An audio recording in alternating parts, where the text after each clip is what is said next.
former MOAC rivals clash tonight at River Valley High School, where the host Vikings take on the Buckeye Valley Barons. We are getting close to kickoff. It's RV versus BV next on the OH Report.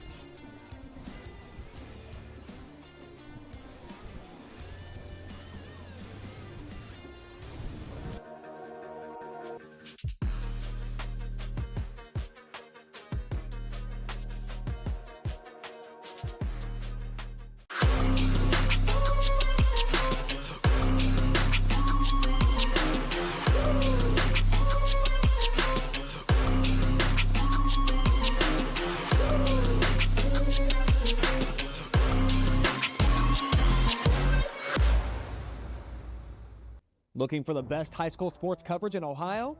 You found it right here on the OH Report. From the field to the court, we've got it all. OH Report brings you local coverage like nobody else in the area, live and free. Follow OH Report now and never miss a moment of the action. Don't just watch, be a part of the game with OH Report, the future of local sports.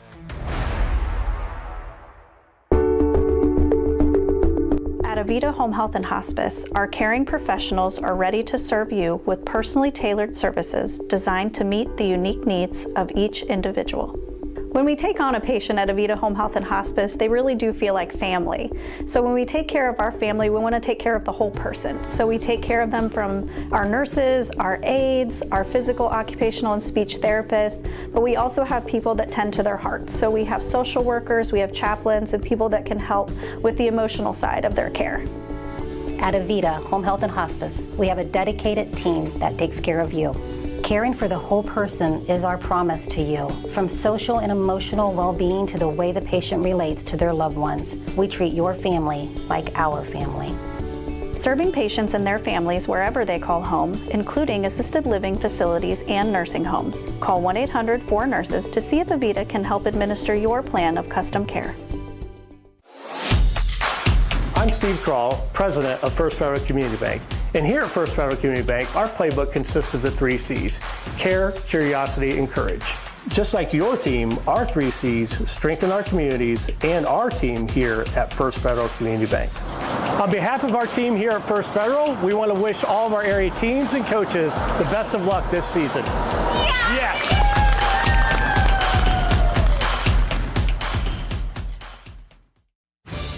Welcome to Marion County Now, the heartbeat of our neighborhood, the fountain of our news. We're local, we're pertinent, and we're all about you.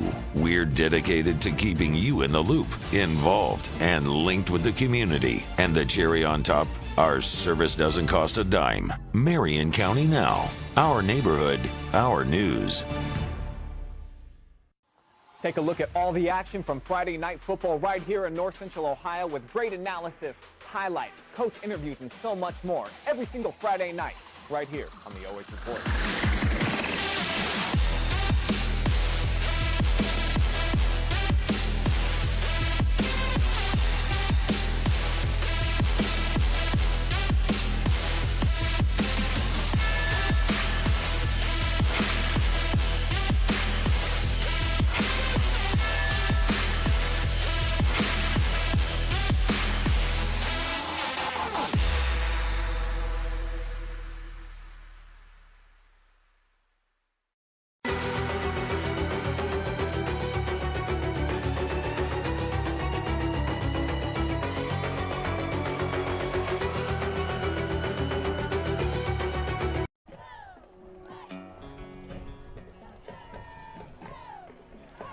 Good evening and welcome to a breezy River Valley High School for tonight's non-conference matchup between the 1-1 River Valley Vikings and the undefeated Buckeye Valley Barons. I'm Mark Bollinger along with Josh Banks. We are excited to bring you this important Week 3 non-conference matchup between these two former MOAC rivals.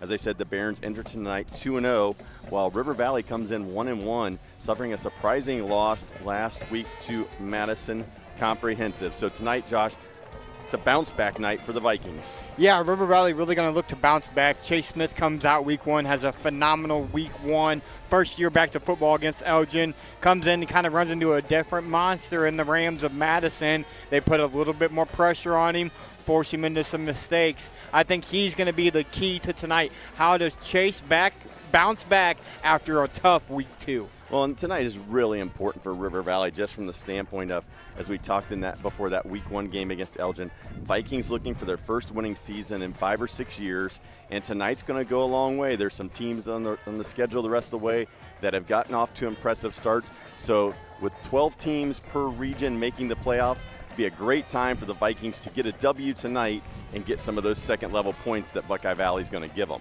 Yeah, it's a big win for River Valley if they can get it tonight. It's going to be a massive win for them, again, come playoff time. But kind of like we were talking about before we came on the air, as they get ready to go into what's kind of a surprisingly tough MOAC schedule. And we will break as the River Valley High School Marching Band plays tonight's national anthem.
River Valley High School Marching Band for that rendition of the national anthem.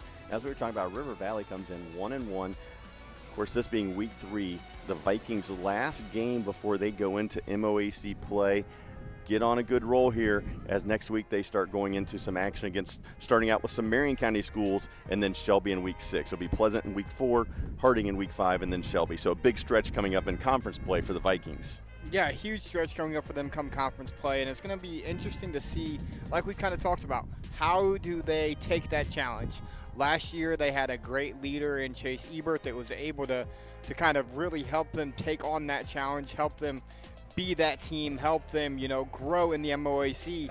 This year you're asking a new guy to come in and do that, but you've got a senior-heavy offensive line, senior-heavy skill players, a very senior-laden group that's going to have to come out and play very well tonight as they try to compete in the MOAC this year. And you look back at the history of these two teams. They used to be rivals in the Mid-Ohio Athletic Conference. Buckeye Valley a few years ago made the change. They now they're playing in the CBL in Columbus. But for the Barons, they're off to a good start. 2-0 on the season, started off the season in what a lot of people found to be a huge surprise in week 1, defeating Delaware Hayes 28-7. Now, again, you have to understand the context, and the context of that game was Delaware Hayes has a Division I running back who's committed to Ohio State. Everybody looked at the score. They heard the details that Hayes didn't score their only touchdown until the last minute of the game. But again, the context of their best player, guy going to Ohio State, gets hurt on the first play from scrimmage with an ankle injury and is out the entire game. Week 2, Barons come back. Again, great defensive performance. They win 28-7 in week 1. Week 2, they play Heath and they win 29-3. So the Barons are off to a great start so far in the season. Yeah, and the thing about the Barons of Buckeye Valley as we take a look at their team spotlight is they're led by a new head coach. Coach Georgiak is 2-0. Looking to make it 3 in a row, and like you said, they've outscored their opponents 57-10 in those 2 victories. But you got to look back, their last loss last year to Steubenville in the playoffs, 47-7. Well, and you look back again at the history of these two teams. River Valley played their most complete game of the season a year ago when they went to Buckeye Valley, and they just absolutely dominated the Barons. And so, for those guys that are coming back, even though they're off to a 2-0 start, in the back of their heads, in their minds, are they still having the nightmares of Chase Ebert having a great game as River Valley rolled over them a year ago? And for Buckeye Valley, I spoke with their head coach. Really the guy to watch tonight is going to be a senior returner for them. It's going to be running back Malaki Ross. He's going to wear number 32. He only had about 500 yards last year and 4 touchdowns. They had a transfer come in that's really doing a lot for them, but this offense really goes through Malaki and what he's able to do for them on the ground. It's going to be very interesting to see what they do tonight on the offensive side of things. They have ran all kinds of formations. They've been in the spread. They've ran the triple option. You have no idea what Buckeye Valley is going to line up and do tonight.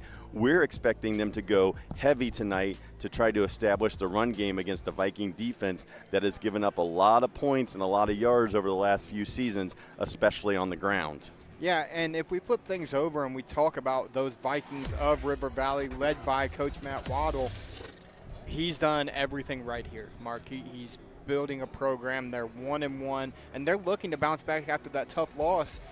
A team last year that kind of, I wouldn't say underachieved. They were kind of where I think we all expected them to be. And this year, replacing the guys that they lost, they're a little head above shoulders, I think, what we expected them to be offensively. So Coach Waddle doing everything right, but they got to bounce back tonight after that tough loss last week. And, and that resilience is something that all football coaches, all coaches in any sport talk about all the time. The ability to have a bad memory, to bounce back, put the last play or the last game in your rearview mirror and move yourself forward. And if the Vikings are going to do it tonight, it's going to be the guy that, hey, I'm going to come play football my senior year. It's the stud wide receiver. It's Carter Myers. Hey, he's playing his 3rd game in high school.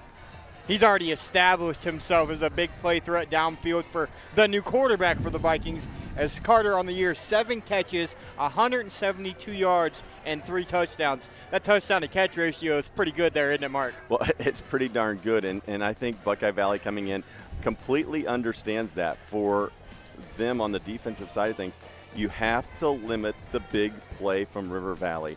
Myers is going to try to go over the top. Smith is going to try to find him. And as you said, 7 catches, 3 of them for touchdowns. We'll see if the Barons settle into some too deep stuff like we talked about in the pregame a little bit, some things like that, to try to slow down that big play Viking attack. Yeah, and we're going to see the Vikings getting ready to come out here. While we watch them come out, Mark, we're going to talk about, and we'll pull them up here in a second, but I want to get from you. We know River Valley loses last week. Buckeye Valley coming off of a win. Buckeye Valley doing everything right offensively and defensively. It's 57-10 over those first 2 games of the season. My question to you would be, as the Vikings take the field, what's it going to take for a Buckeye Valley squad to come into Caledonia and knock off these Vikings who have 3 of the best athletes on the field at all times in Logan Krebs, Carter Myers, and Eli Snyder? Well, in my opinion, again, having seen Buckeye Valley over the years, I know they're under new coaching staff, etc., but I think for Buckeye Valley, it comes back to the same thing we talked about in week 1. When you're playing River Valley with their quick strike offensive ability, you better control the football, control time of possession, and not turn it over. And I think that's what we're going to see a lot of from Buckeye Valley tonight. A lot of run game, control that clock, and see what they can do. And you see our keys to victory tonight for Buckeye Valley. I can kind of, we've been doing this for a while together. I kind of already thought what you were going to put, and it's exactly what we said week 1 for Elgin. Hey, you got to pressure the new QB. You got to put him in situations where he's not comfortable and come out, hey, you need to eat clock. Don't give this River Valley offense a chance to make those big plays. Yes, and River Valley's offense has definitely been known for that over the last 5-6 seasons. The big play, quick strike offense, getting a lot of it done. Now, what about the Vikings' keys to victory? I mean, it's kind of obvious. You got to protect the new guy. You've got a senior-heavy offensive line. You got to protect Chase. You got to give him an opportunity to make his reads downfield. Just get what the defense gives him. And on the other side of things, you got to contain the run game. We've seen them do it very well against Elgin in week 1, a team that runs kind of a similar offensive style to what we're going to see here tonight. But the numbers aren't quite the same as they were against Elgin, Mark. Buckeye Valley competes very well number-wise with River Valley, so they're not going to be able to wear them down and beat them into the dirt like they did in week 1. Well, I think, we can sit here and talk and everything else, and in the end, I think if you break it down, it's going to come down to winning the line of scrimmage, as it does in so many games. River Valley's offensive line, can they give Smith time to find open receivers that make those big plays, and can the defensive line clog the running lanes and stop that Buckeye Valley run game? We are getting ready to kick off. A special thanks to The Ohio State University at Marion for sponsoring our pregame show tonight. Again, we are at a breezy River Valley High School. It'll be interesting also to see how much of a factor this wind plays tonight with the passing game. The wind blowing in with some serious gusts from the west to the east. If you're familiar with River Valley, it's from the home side towards the visitor's side. Vikings will receive the kickoff here in week 3 of high school football, the final week before the Vikings go into MOAC action. As we will get the clock fixed for you guys as soon as possible.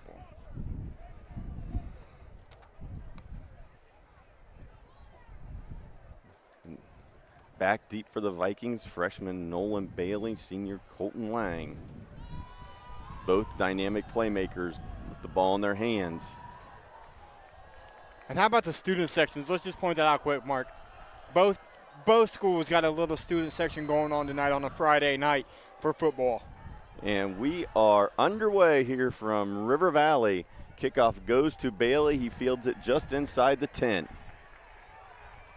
Buckeye Valley just swarms him, return out to about the 21, and that's where the Vikings will start their first drive of the night. And we'll get to see this new vamped River Valley offense, who we seen in week 1, Mark. They're not afraid to run the football anymore. We kind of seen last year they weren't afraid to run it, but they didn't want to. Now, hey, you got Nolan Bailey back there, the freshman. He's got some speed. He'll get you on the edge. We'll see how they utilize that tonight.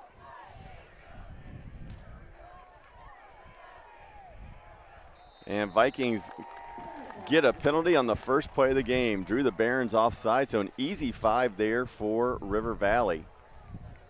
Massive start to the game for River Valley. You get them to jump, and now it kind of opens up your playbook, Mark. On 2nd or on 1st and 5, it opens up the playbook. It gives you more options.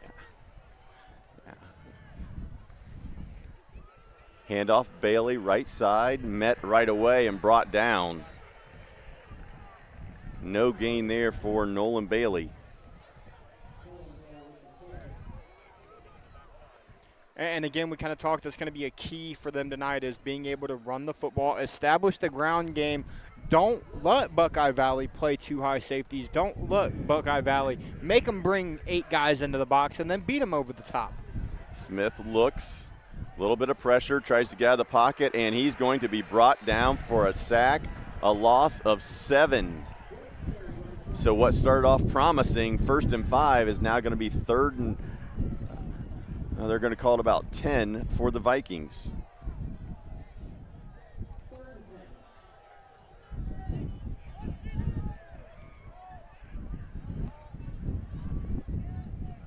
Barron defense has to be happy with the last 2 plays. Smith looks, pump fakes, he has space, throws, and intercepted. Picked off there for the Barons by number 10, Austin Browning. He read the route, made the jump on the ball, and he picks it, and Buckeye Valley has the ball on the River Valley 33. And that's a great start if you're Buckeye Valley. Chase had plenty of time.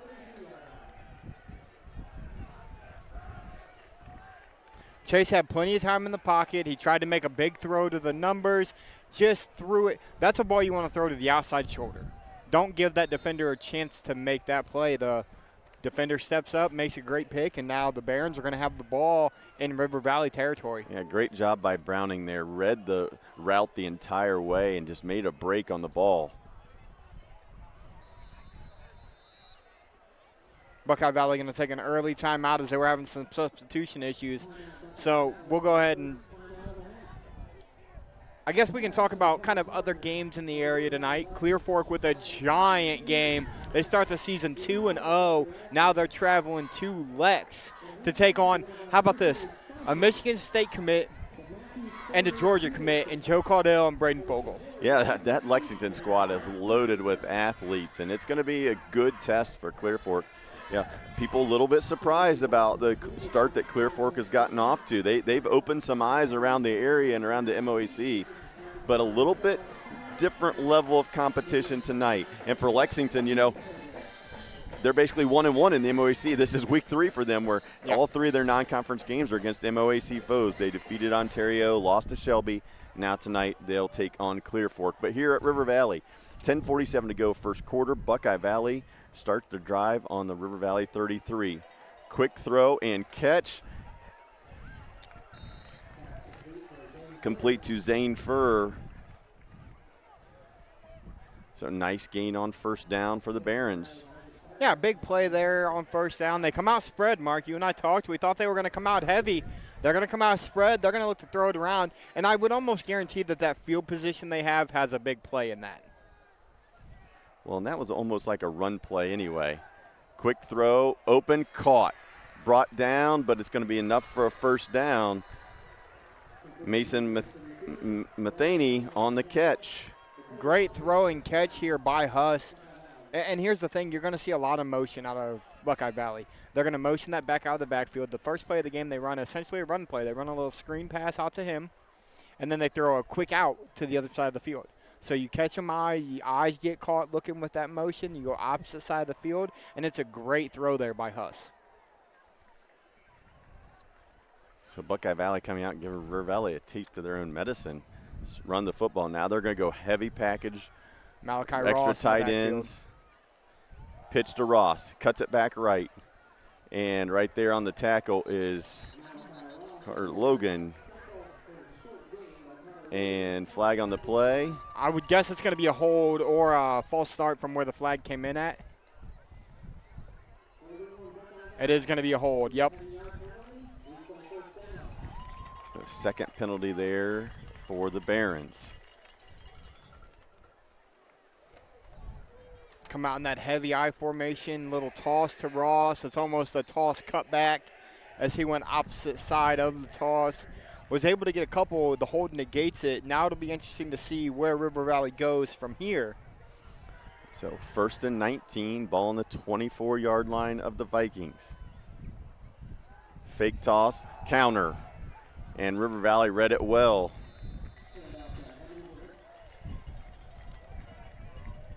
Hemlinger on the carry. And now they're going to swap out. So what I've noticed already, Mark, is they've got 2 sets. When they go heavy, it's a whole new group versus when they go spread, as they just subbed out 5 guys on that play right there. The gain of 7, back to the spread. Huss looking over, throws, caught by Furr. Furr cuts it back, and here comes another flag. I believe it's going to be another hold. Yes, it is. Buckeye Valley in great field position, kind of shooting themselves in the foot right now. So 3 penalties here in the first 3 minutes and 17 seconds for the Barons. So just self-destructing after the big interception on the Vikings' opening drive. And now it'll be 2nd and almost 20. Yeah, 2nd and 20. Barons need to get to about the 5 for a first down. Barons again showing multiple looks for this Viking defense. Multiple looks. They're not doing, I don't think, what was expected of them at all. Yep, spread package again. For looks, quick hitch, caught, hook and ladder, and it's going to be a touchdown. 25-yard hook and ladder, reminiscent of what River Valley did to Elgin. This time the Barons hit the Vikings, and Buckeye Valley takes an early 6-0 lead. And I mean, it's well executed. They run it right.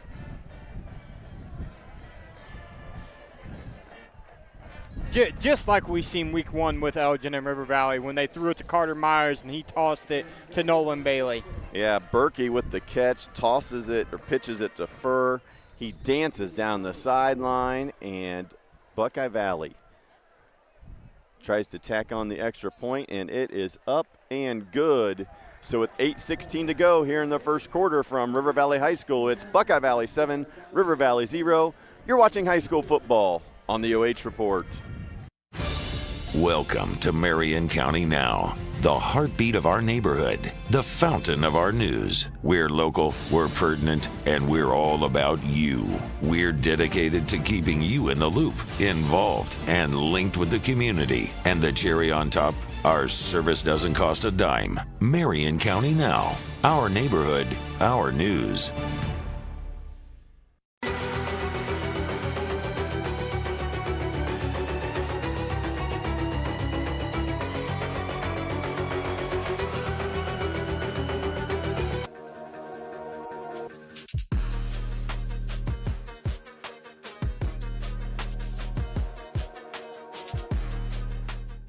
It's week 3 of Friday night football here from River Valley High School.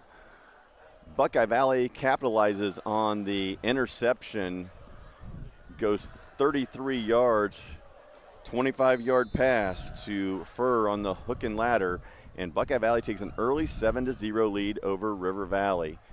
Kick goes to Bailey, fielded at the 6. He's got a little bit of space and is brought down around the 29-yard line, but this time I think it's going to be on the Vikings, and it will be a hold. So a little sloppy here to start. I was going to say the 5th penalty already? Yeah, 4th penalty in 4 minutes here between the two squads.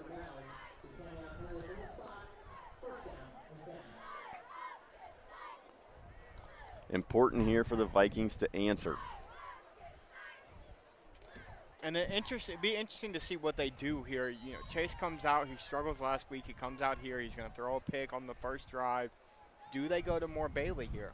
River Valley kind of going to load the box? Yep, bunch formation, hand off to Bailey, and just blown up, but he's going to fight his way ahead for a gain of about 2. Well, and talking about Chase Smith, maybe a little bit of struggle on the first drive, but he did not struggle earlier today. No. Earlier today on the golf course, he was getting it done. Yeah, he played in the Harding Invitational today. How about a second-place finish with a 77? Now, Mark, I played golf in high school. I wish my scores would have been that low. Yeah. River Valley went 1-2. Asher Gates, the medalist, with a 75, and Smith 77, and he rolls right, nothing there, and he's going to throw it out of bounds. Again, good pressure by the Barons. Well, and that was one of those for Chase. He rolled out. It was a designed rollout right. He rolled out right. He had Eli on almost a little out route. That wasn't there, so Eli tried to turn upfield, and it's almost like him and the other receiver ran into each other. They were both in the same vicinity, and Chase didn't really have an outlet to be able to go to. Tried to move him off the spot. So 3rd and 7. Smith looks, quick throw down the middle, caught Snyder. That was Eli Snyder. Just a quick little route, and he quickly gets the first down for River Valley. As the Vikings are going to look to go quick here, as you see the catch by Snyder. They're going to get a quick snap away. Big play. They're going over the top and intercepted again. Looking for Ellis McFarland. Instead, it was picked off by number 10, Austin Browning. How about the pick? He high-pointed the ball. He went up and made a play. As we'll take a look at it right here.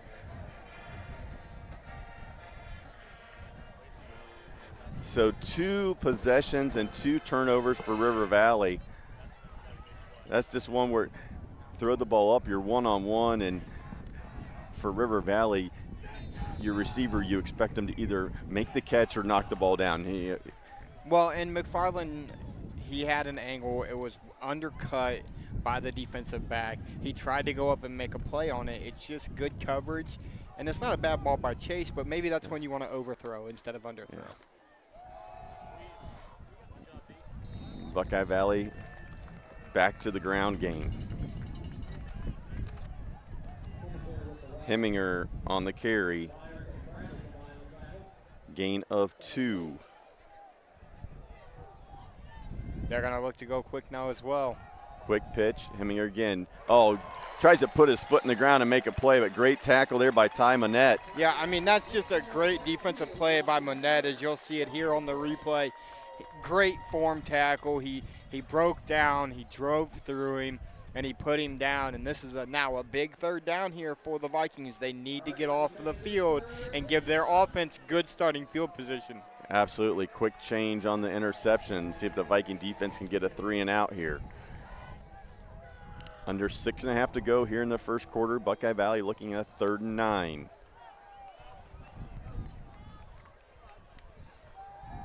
Rolls right, looks, throws, gets away from the first one, but not going to go anywhere. Jackson Cloa with the pressure for River Valley. Force Huss to step up in the pocket, and Vikings get a stop. Big stop there for the Vikings. And it's interesting, we kind of talk about the Vikings defense and how we've seen them kind of struggle to stop the run for the last couple of years. We thought Buckeye Valley might come out and try to run it, ground and pound a little bit more. No, they're coming out spread. They're trying to throw the football tonight. Snap, Vikings looking for the return. Good kick, fair catch there by Snyder, and River Valley will take over on their 36-yard line. So 5:29 to go here in the first quarter from River Valley. In non-conference football action, Buckeye Valley leads the Vikings 7-0. What do we need to see out of this RV offense here on drive number 3 for them to kind of bounce back and get things going? I think you're probably going to see some run game or some easy throws just to get Smith some confidence. And got him again. 4th penalty of the night. Buckeye Valley jumps.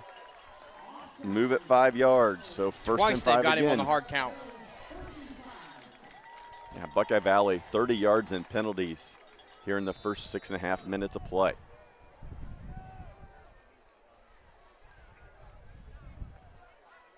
Handoff, Bailey, right side, Met. Gain of 1.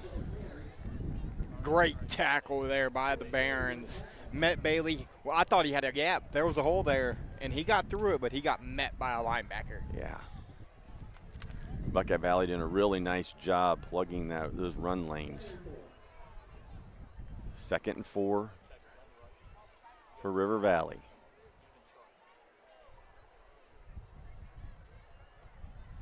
Adjustment here from the sideline. Lang, right side, cuts back, and again, met right away, and a minimal gain of about 2.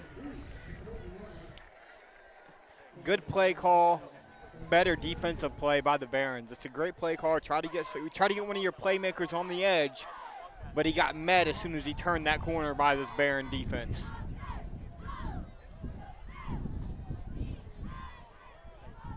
Now, if you're River Valley, you're in a 3rd and 2. 3rd and 2. A conversion here would be huge for this offense. Absolutely. 5 wide for Smith. I don't think that's Smith in there. They changed quarterbacks. They're going to go quarterback draw. And that's going to be good no enough. flag. Yep. I'm going to. Penalty comes in. Yeah, I was going to say, and we'll see it here on the replay, as that was Vikings definitely a face mask. Yeah, Vikings switched out quarterbacks. Owen Collins, the junior left-hander, comes into the game, tries to run the quarterback draw. Collins gets enough for the first down plus the face mask. Incidental, so 5 yards, but it'll be enough for a River Valley first down. And it'll get them into Buckeye Valley territory. What's going to be interesting to see is how the offense goes as they creep farther down the field. 5 wide here.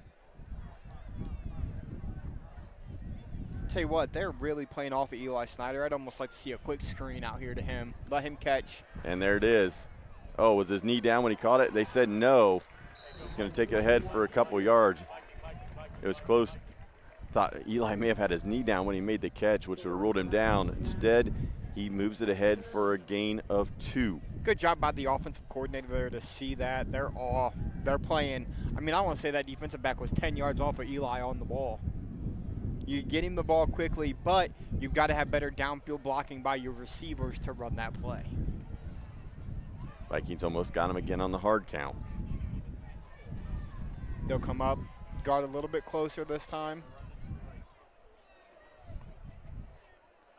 Handoff Bailey, and he's just going to be brought down, just too slow developing. Yeah, we kind of seen on the snap, you seen the hard step by Bailey one way, turned and opened up to take the handoff the other way. And you're going to hear that from the coaches all week long this week in practice. A play like that on 2nd and long has got to be quicker because that's going to set up a shot downfield if you execute that. Vikings 3rd and 8.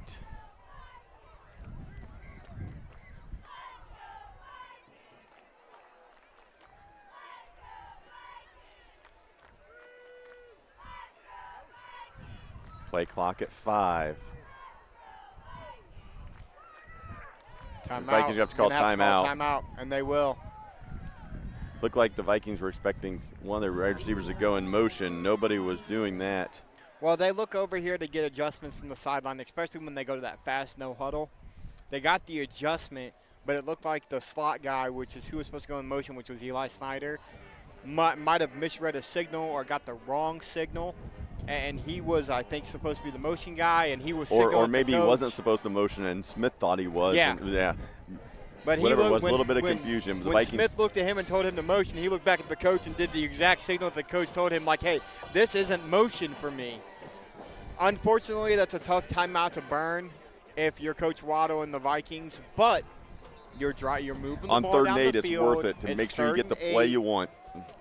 And again, another massive 3rd down here for River Valley because, hey.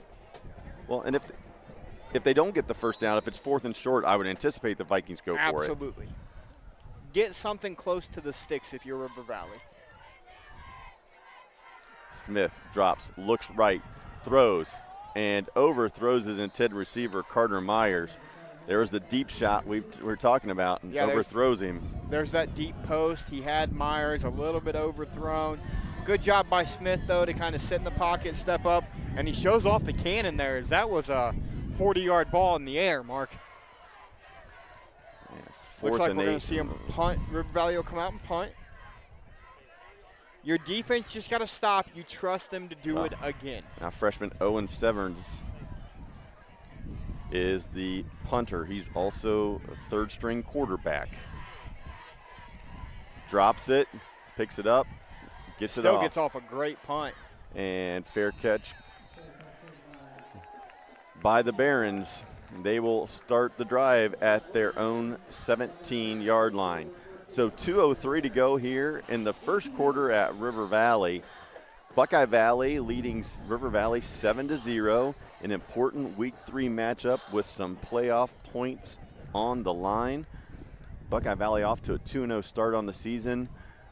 Have some very, very winnable games as the year goes on. It'd be a nice win for River Valley to get them some second-level points as they try to jockey for playoff position as we go throughout this 2025 football campaign.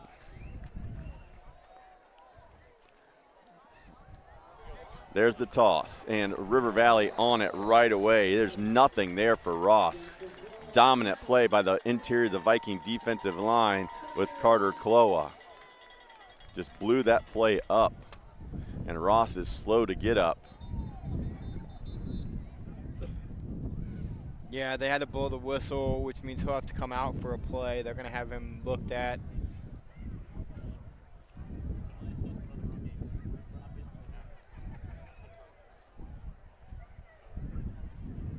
Taking a look over at some other games we got for you live and free on the OH Report tonight. Hillsdale an early 7-0 lead over the Redbirds. Big Walnut trailing 7-0.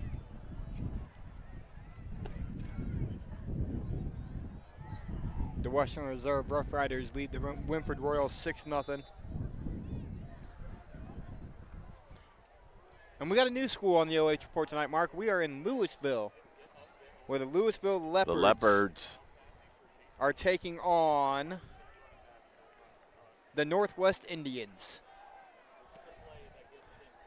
So with the injury, 2nd and 11 for Buckeye Valley. They bring in their wide receiver. They roll. They throw. Caught. First down, and he could go to the house. It's Furr. It is a foot race. 40, 30, 20, 10, touchdown, and it's big play for Buckeye Valley as the Barons strike again. 83-yard touchdown pass to Zane Furr. And you'll see it here on the River Valley replay. It's just catching space. Again, the thing about it is, Mark, and we've seen it with the Vikings, if you're going to sag off in coverage, you can run that quick out. And if your guy's got the speed, he can catch it and take it to the house. It's what we talked about a lot in week 1 with River Valley, getting playmakers the ball in space and letting them make plays.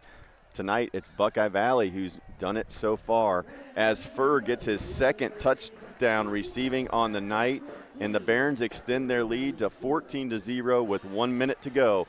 We'll be right back after this break. You're watching high school football on the OH Report. Avita Home Health and Hospice is locally owned, locally managed. All of our staff, our board, everybody are members of the local community. Our medical director is a member of our local community and has practiced in Bucyrus for over the last 10 years. When you call in, you're getting a local person. The nurses that you talk to all live, work, and recreate in your community. I mean, I've been doing this for 16 years and I've taken care of 3 generations of some families. We're the hometown people.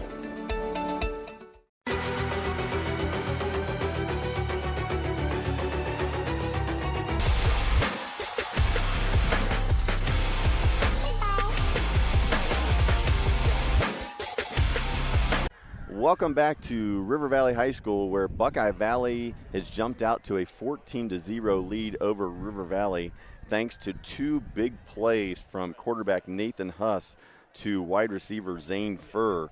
They connected on a 25-yard hook and ladder early in the first quarter and now just connected on an 83-yard touchdown pass to take the lead to 14-0.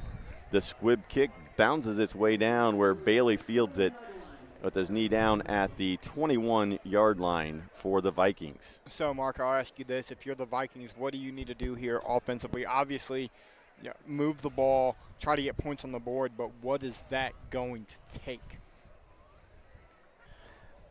I'm thinking you use the same formula that Buckeye Valley's been using. Get the ball to Eli Snyder, get the ball to Carter Meyer, some of these guys out in space and let them make some plays. I think, you're down 14-0.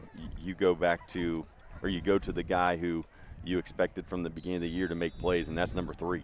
Agreed. They're going to have a little bit of press coverage. They're going to play about 3 yards off of Eli here. And again, Vikings made the change at quarterback here for first down. And that the thing was Collins on the run. The thing we're seeing so far is, we talk about winning in the trenches. Buckeye Valley is dominating in the trenches so far here this evening. Well, Buckeye Valley only has 2 first downs on the night, but they're up 14-0. On 2 big plays. Smith throws, Snyder, and it's dropped. Oh, they're going to give it. No, they're going to call it They're kind of debating on whether they're going to give him the catch, but it was on the drop. For sure, a drop. I think the question there might have been a lead with the head type hit. I thought we might see a flag on that. River Valley changes as Noah Wyrick comes out of the game. Riley Hummel in. Vikings going to go 5 wide. Chase Smith has to make a big play here for the Vikings. And a little bit, the wind's changed a little bit coming out of the north, so they're throwing into the wind.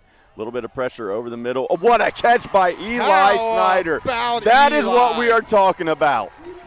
You're talking about one of the best athletes in the MOAC over the middle between double coverage. He just went up and got that. Hey, we might have a top play of the week nominee from that catch, Mark. Absolutely. First down, River Valley. Quick throw. Myers caught, breaks tackle, gain of 9. There's the rhythm the Viking offense wants to get into, and they're not done. And all Forget it takes running is out the one quarter. big play. Again, Vikings go quick. Smith throws, caught, first down. And that's going to bring us to the end of quarter number 1. Despite trailing 14-0, River Valley getting a little bit of momentum here. We'll be right back. You're watching Friday Night Football live and free on the OH Report.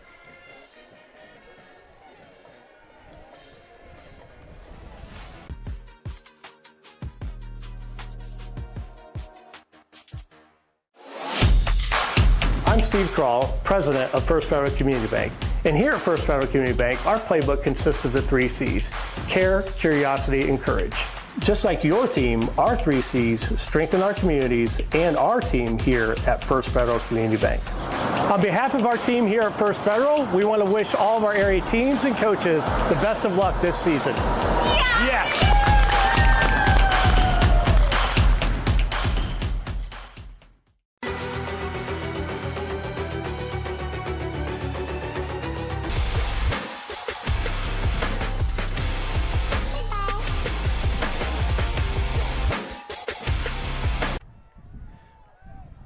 Welcome back to River Valley High School, where the Vikings are on the move here.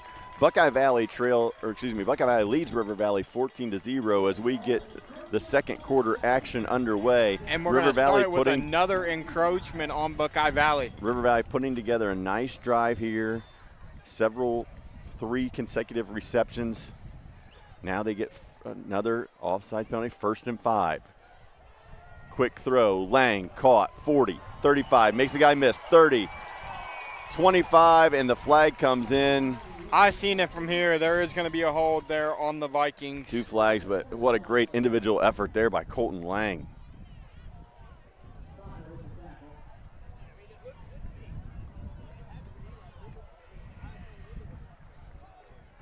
A great individual effort, and talking with the coaches before the game, that's kind of what killed them last week against Madison. Big play would get called back for a hold. Big play would get called back for a clip.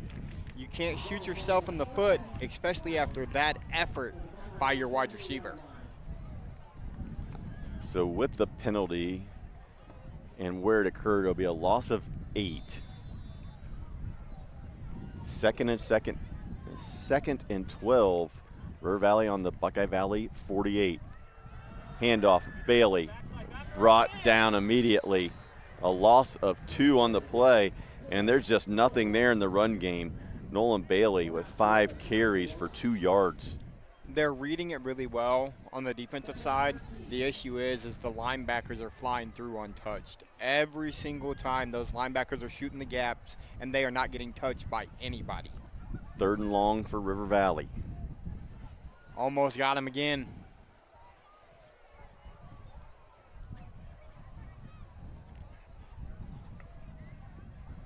Smith looks right, rolls. He's going to have to cut back, gets away from the first couple, second, and he's going to work his way ahead, and he does get back to the original line of scrimmage.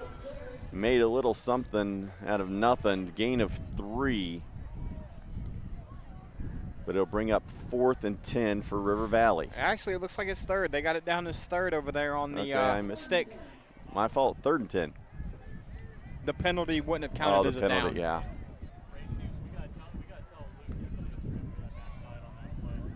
So 3rd and 10 for River Valley, 5 wide.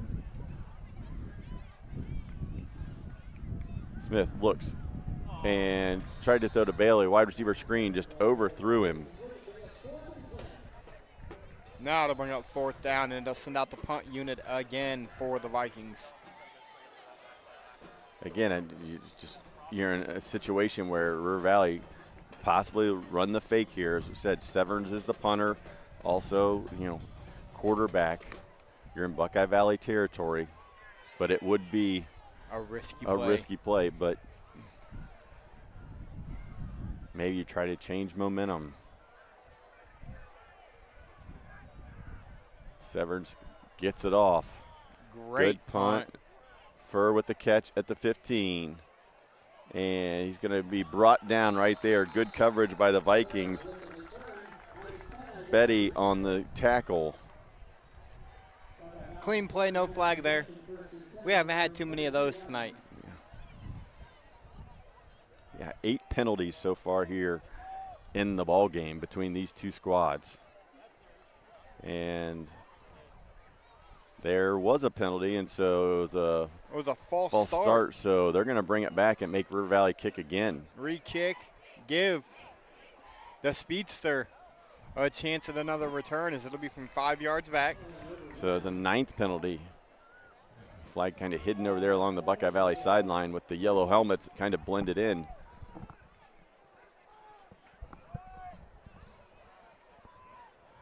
As the punt unit will come back out for the Vikings. 9:58 to go here at River Valley in quarter number 2, non-conference action, week 3 of the high school football season. The visiting Barons from Buckeye Valley lead 14-0 over River Valley. Barons came after it, didn't get it, and going to take a bounce. And actually, Barons are going to lose some yardage after taking that penalty. They will start on the 15-yard line. Another great punt by the Vikings, but here's the thing. You got to prevent the big play now.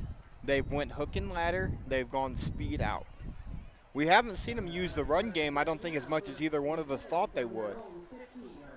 It's been on the arm of Nathan Huss, the senior quarterback. How much longer before we see him, hey, guess what? We're up 2 scores. It's time to run the football. Well, but do you stop what you're doing when you're doing it well? I mean, I think if you're Buckeye Valley, you continue to mix things up and do what you've done well. Offset wing. Fake toss, rolls right, throws over the top, and almost intercepted.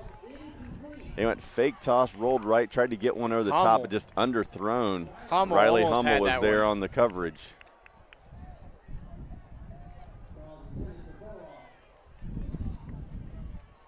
So the Barons tried to sneak a guy out and over the top and hit again. I think that if you've run that formation a couple more times and ran that toss play or ran that power out of that, that might work. But we've only seen them run that formation 1 time tonight. Yeah, good discipline there. Running right, nice pickup again for Buckeye Valley on 2nd down. Yeah, good run there by Buckeye Valley. It's really the first time we've seen them run any type of power run. And now you're 3rd, and looks like they're going to put him 4 yards short. About 4 yards short.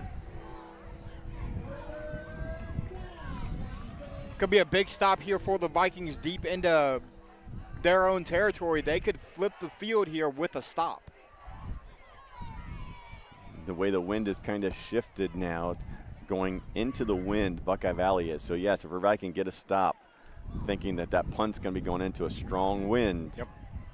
You get Vikings, that punt at about the 50, maybe the 45-yard line. Vikings have a chance to get really good field position here if they can just get the stop on 3rd down. But here's the other big picture too, Mark. If you're River Valley and you get this football back, you have to put points on the board before half, because Buckeye Valley comes out at the half and they get the football. Hey, 9:25 on the clock.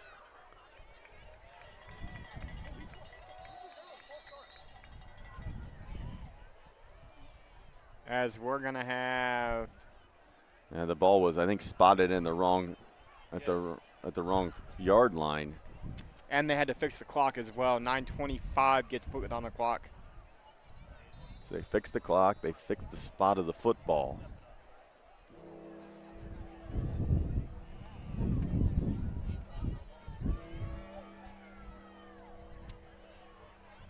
The last 2 plays for Buckeye Valley have been run plays, and they're going to stay in that little wildcat formation again. 2 running backs in the backfield.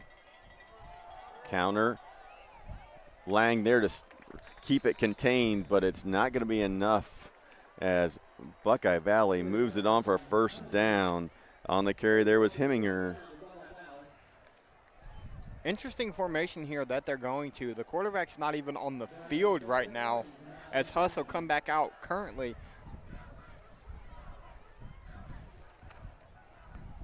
Well, they're throwing River Valley a lot of different looks. Something the River Valley coaching staff, they kind of tell me about. They're going to come out and they're going to show them a whole bunch of different looks, a whole bunch of different trickeration. As now they're going to come back in that power, offset wing. Toss, right side. Not a lot there for Ross. Yeah, the Vikings done a great job so far, again, of stopping the run. The 2 touchdowns that the Barons have are on big pass plays, the hook and ladder and the speed out. Yeah, Ross only 3 yards on the night. Interesting formula, too. On a night like tonight, you would expect to see more running. The wind's kind of a factor. Neither team, that doesn't matter to them. They're going to come out and sling it.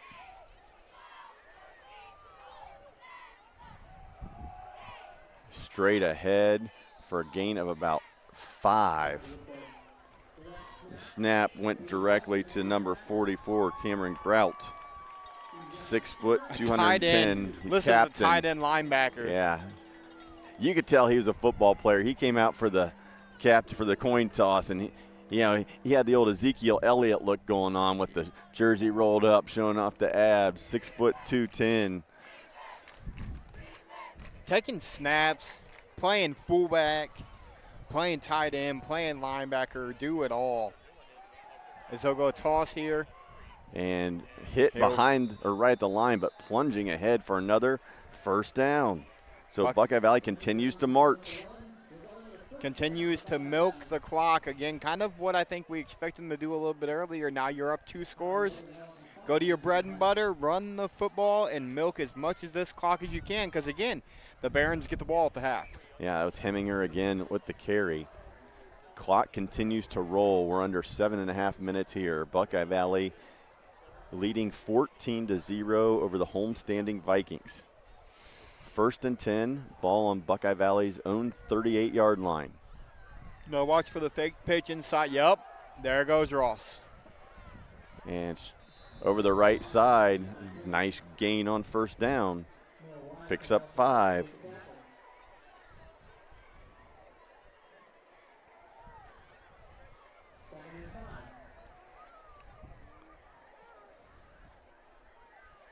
They ran that toss a couple times. They go back to that little inside counter play. But again, the Vikings doing a great job against the run tonight. Yeah. And I enjoy watching the game within the game. Great job by Buckeye Valley forcing River Valley's defense to be so disciplined, because if you miss an assignment, you're in trouble. This time, high snap on the direct snap that went to Grout. River Valley is going to stop him after a gain of just 1. So good job there by the Viking defense. And now they're going to force him into another 3rd and call it 6. 3rd and 5, 3rd and 6. Buckeye Valley has converted on the last few. The last 3 they've converted on this drive alone. Yeah, they started on the 15-yard line. It's been on the run play. Now you're in a 3rd and 4, 3rd and 5. You haven't successfully gotten 4 or 5 yards of carry all night. Now they're going to go spread, 4 wide receiver. Watch the little screen. Throw, catch, and 50, and another first down, but here comes the penalty flag. It's going to be a hold on number 11 on the outside. Yep, Keegan Berkey. And he didn't need to do it because Furr was going to have enough for a first down. How about big number 6 for River Valley? I recognize the number. I always miss Harrison Bradley. He read that. He almost got a big old paw up there on that thing. He was in the throwing path. That's a great throw by Huss, and even better read by Bradley. Yeah, Harrison 6'4", 210. Menace on the defensive side of the ball.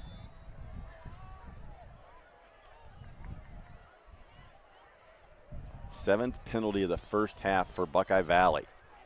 So what had been a 3rd down conversion, the penalty is going to push the ball back. 3rd and 9 for the Barons. Again, Vikings need to find a way to get a stop and get off the field. Play clock down to 3. Rolls, sets, over the top, little hitch route, and broke up there by Riley Hummel. Just threw it a little bit too late. Ethan Schroeder had made the move, had gotten deep and just underthrown. Hummel was able to recover, knock it down, and Buckeye Valley will have to punt. A big stop there for the Viking defense. Now the offense has to get something going. And they've moved the ball their last couple of drives, Mark. They just got to put points on the board. Yeah, Ethan Schroeder a little frustrated there and made a nice move. Double move. Double move had gotten deep, just ball a little underthrown. looked like Huss kind of double clutched. Line drive kick, Snyder, 40, 45 to midfield and brought down right there, Eli Snyder. And River Valley is going to start with great field position here with 4:50 to go. Can the Vikings punch it in and get some points on the board? And like we've talked about, you almost have to at this point. You're down 14-0. The Barons get the ball at the half. Even if it's just 3, you've got to get yourself some sort of momentum going into halftime. Your defense there did their job. Now your offense needs to do it. The Vikings have one-on-one on the far side of the field with Myers. See if they try to go over the top. First play, bunch formation to the bottom. Instead, it's the reverse Snyder, and he is met right away. Snuffed out by Buckeye Valley. Number 52. Number 52 was Jackson Upper, 6'4", 235-pound senior. Read it. Vikings trying to get Snyder involved, and Upper stayed home, kept his containment, and met Eli on a great tackle. Form broke down, didn't give him a chance because Eli's one of those guys where if he gets that edge, he's going to go a long way, and we're going to have another encroachment penalty. I tell you what, Chase Smith must have one of the best hard counts that I've ever seen because that's the fourth. I think they're simply going on the clap, and they're listening instead of watching the football. Yeah. And they hear the noise, and they're going, yeah, the 4th encroachment penalty on the night. 2nd and 6. Quick throw. Snyder, catch. He has space. 40, straight ahead, and here comes the penalty flag. Colton Lang's going to get called for the hold. Well, what's interesting to me, though, and we'll look at it here, I don't see a hold there by Colton Lang at all, and that came from the back judge, from the referee, who was about 15 yards away from that play. I like the Vikings' concerted effort to get Eli Snyder the ball and get him involved. I mean, come on, he made a catch of the year candidate earlier in the quarter. Absolutely. 2nd and 13, back in River Valley territory. Exactly 4 minutes to go here in the first half. River Valley trailing 14-0.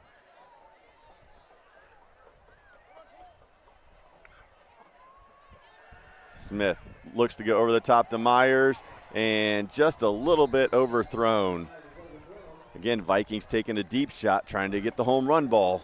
Carter Myers had a step, too. Chase just puts it out of the long stretched arms, couldn't even get a fingertip on it, and that's a big throw there. If that's caught, that's 7. Yeah, and you wonder if the wind carried it a little bit, the wind at their back. 3rd and 13. Here's the thing, though. That's the 3rd or 4th time that they've gotten over the top against this Barons defense. So it is there. Give Buckeye Valley credit, though. They've had pretty good coverage. You know, there hasn't been guys running 5 yards open. Smith, again, over the top. 50-50 ball intercepted at the 20, 25, 30, 35, 40, midfield, 40. And brought down at about the 30-yard line on the interception for Buckeye Valley was Liam Popovich. 3rd turnover on the night for the Vikings. An overthrow. Again, I want to say that's the 2nd of the 3 picks that have been overthrows. No, sorry, the first 2 were underthrows because it was the one here that got cut short and the other one that got cut short. That was the first overthrow. This is a big 3.5 minutes to go. Trailing 14-0. Buckeye Valley on the return after the interception has the ball, and River Valley is 31. Buckeye Valley does get the ball to start the second half. The Vikings need a stop here. You give up another touchdown, and then Buckeye Valley gets the ball to start the second half. Gonna go it could be in on trouble. the left side here. Double pass. And underthrown, but comes back and gets it. So they threw it out to Schroeder, who then in turn the backwards pass threw it down the field to Berkey, and he brings it in at the 5-yard line. So some more trickery from Buckeye Valley pays off as they go 26 yards to go, 1st and goal.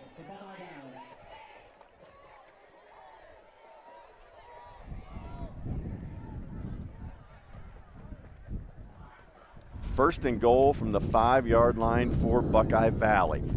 The Barons looking to extend their lead here in quarter number 2. Toss, handoff. Not a lot of space there for Malaki Ross.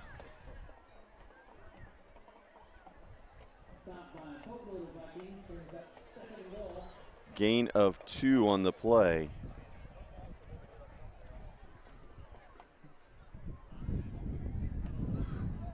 Buckeye Valley willing to just let this clock run.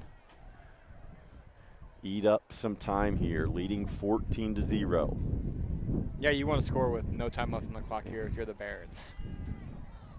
11 seconds on the play clock as the Barons go to center. Quarterback sneak straight ahead, And basically like the tush all the way push. to the end zone. And he is in.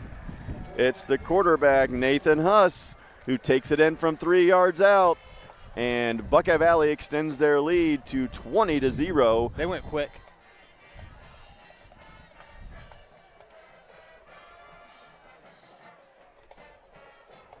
An impressive first half here by the Barons.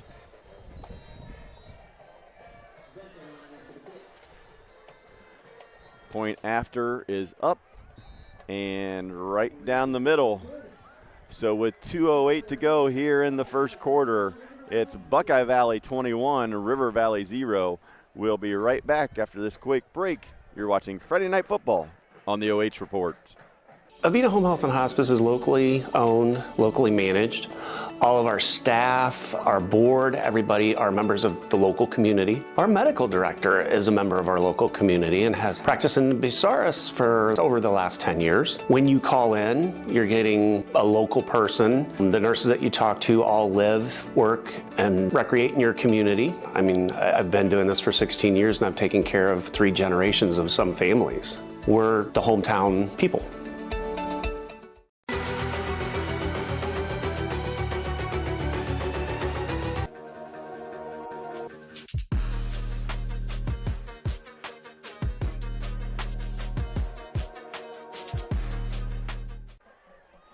In the Battle of the Valleys, it is Buckeye Valley leading River Valley 21-0. 2:08 to go here in the first half.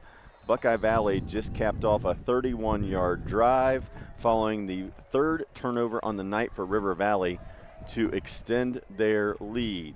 Squib kick is going to be picked up at the 20. Bailey to the 30, and he will bring it out to about the 34-yard line. Vikings will have 2 minutes to try to get something done here in the first half.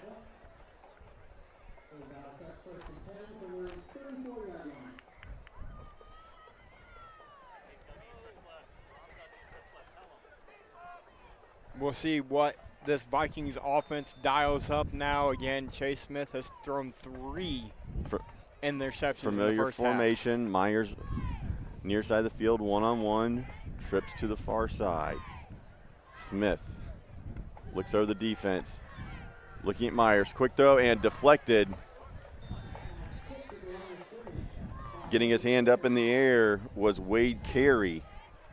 He got his piece of the football and knocked it down. Falls incomplete.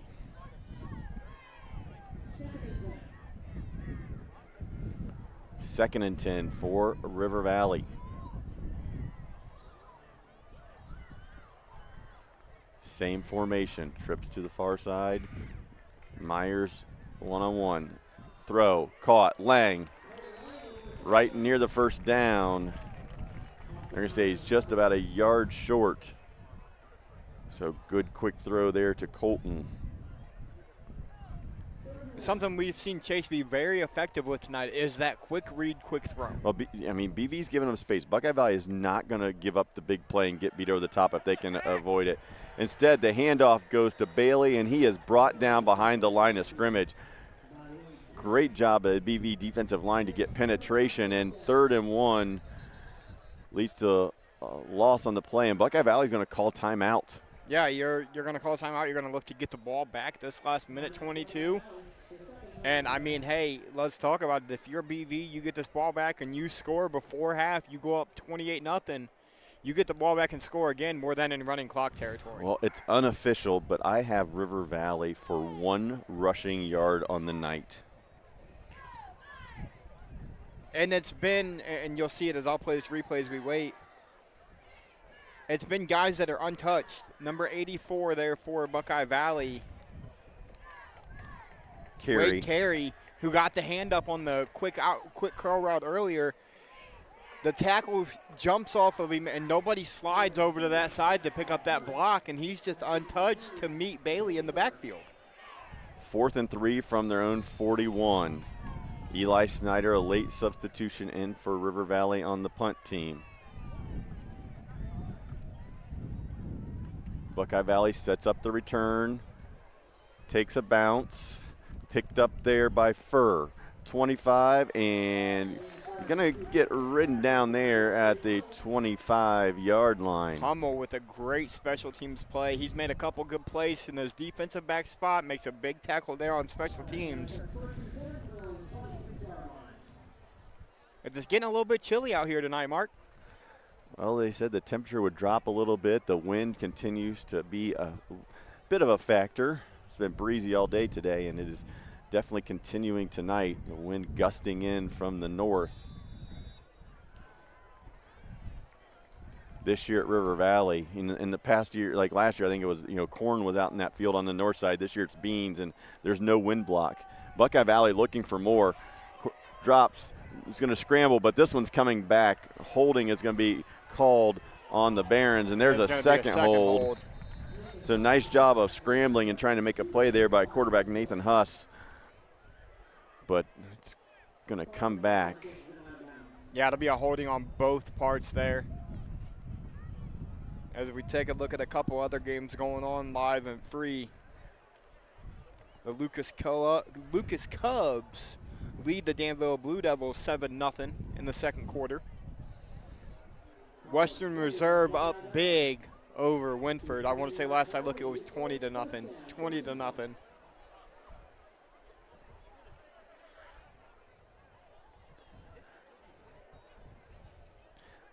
Buckeye Valley coaching staff is going to be going to halftime, and they're going to be happy with the lead, but they're also going to be a little unhappy.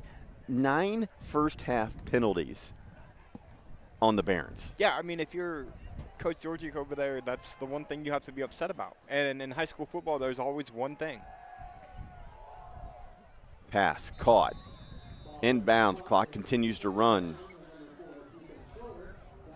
Gain of 11. Crestview Cougars up 21-14 over Keystone. Huss rolls, being chased, just throws it out of bounds.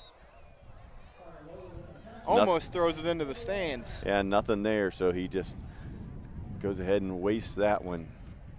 Now, if it's me and I'm Buckeye Valley, I'm going to run the football here. I don't want to give River Valley the ball back with the playmaking ability that they have. I don't want them to put up a touchdown before half. Yeah. You throw the ball here, it's an incompletion, it stops the clock, and you punt. On the flip side for River Valley, you have 2 timeouts left. If you hold them here on 3rd down, do you waste one? Call the timeout. Absolutely you do. Quick swing pass, and dropped. They called it. Well, they're going to let the play go. Looked like a forward pass, but they let the play go. We'll take a look at it here on the replay. Yeah, that pass is behind the line of scrimmage, Mark. But was it a backwards pass? We'll look right here. So I got a 15-second replay going. As soon as this replay is done, I will pull it up for you again. They're going to say recovery by River Valley, and River Valley is going to get the ball. Inside the 10-yard line. How about the awareness there by the Vikings to scoop it and keep going? It's what you teach the kids. It was Ty Manette, I think, that dove on that. Yeah. Ty Manette, yep. A huge break here. Buckeye Valley complete control, and Vikings catch a break. Can they capitalize on it here? 26 seconds to go. Ball on the 10-yard line.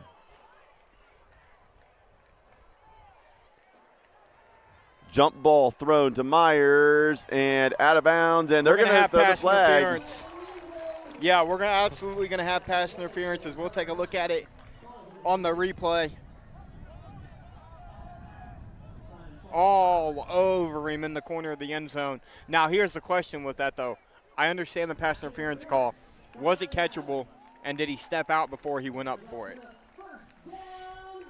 So it'll be first down, ball on the 5, 21 seconds remaining.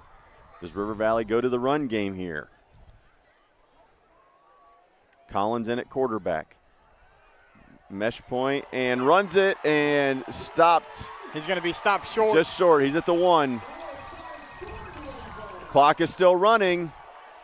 They're going to get the timeout with 9.8 seconds left. So Collins came in at quarterback, kept it, gets down to the 1 where he is stopped. But what a huge turn of events here in the last 30 seconds. Buckeye Valley leading 21-0, had the football. Backwards throw, a lateral on a attempted little swing pass. River Valley jumps on it. They ruled that the ball was thrown backwards. Vikings recover first down on the 10, and now with 9 seconds to go, they got a chance to punch it in. 21-0 Buckeye Valley, but River Valley with a chance to get right back into it. Yeah, their defense has come up big the last couple drives for River Valley. If you go in here, you go down 21-7. Yes, Buckeye Valley gets the ball, but your defense is playing well right now, so that's not as big of a deal. Owen Collins in at quarterback. Noah Wyrick behind him. Vikings going heavy, bringing in the big fellas. And quarterback keeper just stuffed. Vikings used their last timeout, reminiscent of Ohio State, Texas last week. Just the defensive line got the push, won the battle of lowest man, and just no room for Collins. And here's the thing currently, if you're River Valley, you've got 2 plays. You cannot settle for a field goal. You're out of timeouts. You got to throw the ball. You have to throw the ball here. You've got 2 plays, so it's got to be – you've got 3 of the best athletes on the field, including Colton Lang as well. We say you have to throw the ball. You can run the ball, but if you don't score, you're not going to – with no timeouts, you're not going to get a fourth down play. And the only way you run the ball, if it's me, the only way I run the ball in the situation is it's got to be an outside run. I got to give my athlete, Nolan Bailey, Eli Snyder, one of these guys, a chance to get to a pylon and get into the end zone. Vikings will come out. Trips to the far side. Watch a quick slant over here. You got Colton Lang and Eli Snyder right next to each other. Watch Snyder try to rub off on the inside. Smith drops. Bailey open. Throws. Caught. Touchdown. His 4th option. He went through his reads. Nothing open. Comes back. Bailey out of the backfield. And River Valley gets their first points of the night on the last play of the first half. Smith to Bailey from a yard out. Vikings down 21-6.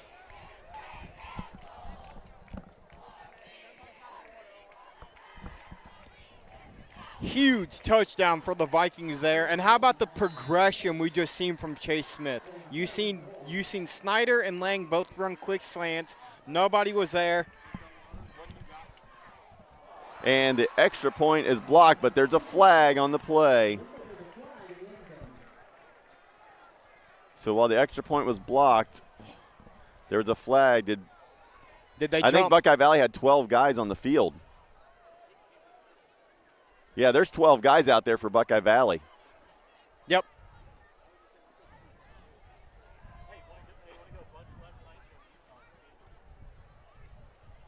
So the Vikings catch another break as another 11 penalties. And now, I see it happening. If you're River Valley, do we go for 2 here? Go for 2.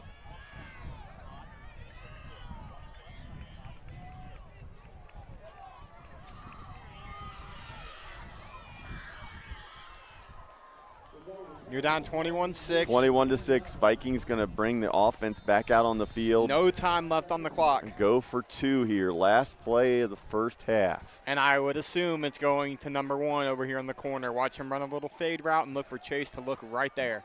Jump ball. Instead, throw.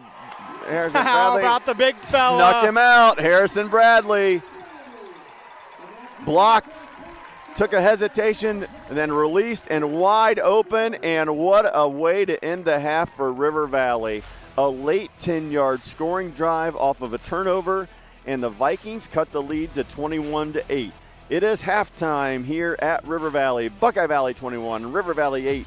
We'll be back for the halftime show. You're watching Friday Night Football live and free on the OH Report.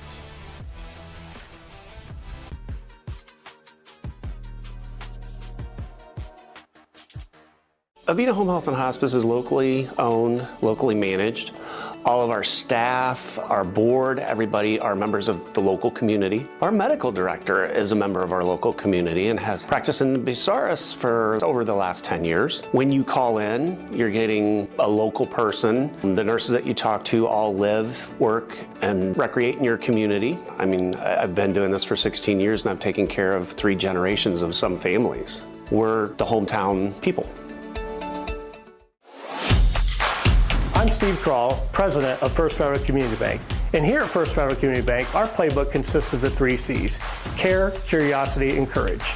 Just like your team, our 3 C's strengthen our communities and our team here at First Federal Community Bank. On behalf of our team here at First Federal, we want to wish all of our area teams and coaches the best of luck this season. Yes!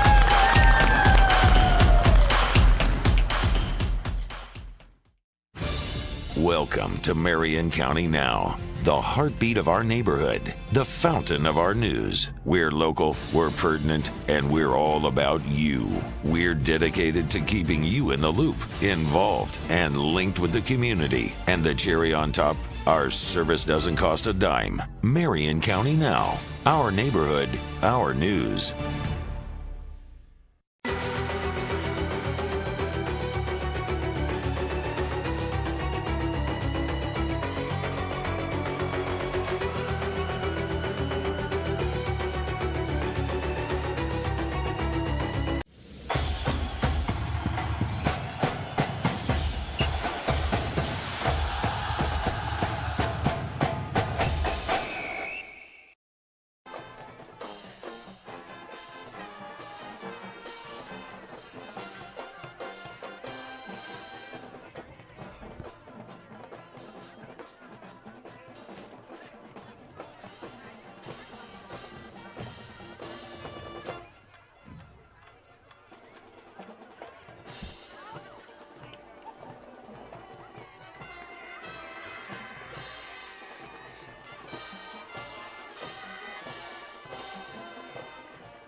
we play a song from the Abbey Road album, Come Together, and finish the show with a trio of trumpets, Charlie Bertram, Dave Willis, and Corbin Spain Sutherland in Hey Jude.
Good evening, ladies and gentlemen.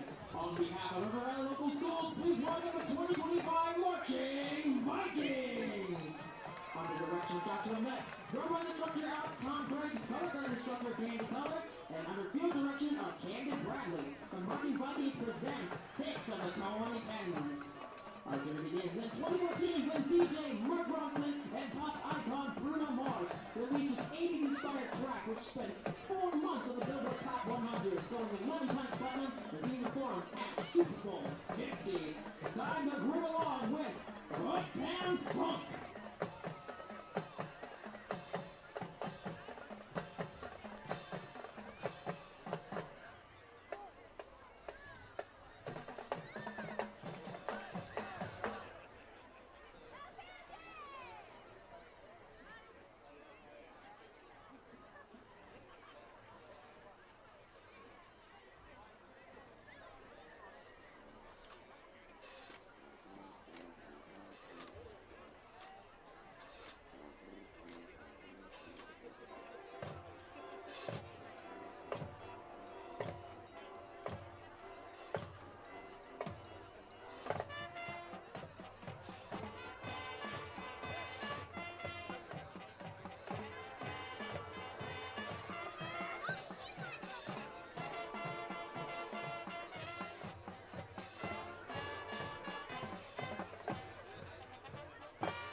Now we're going to go combination songs.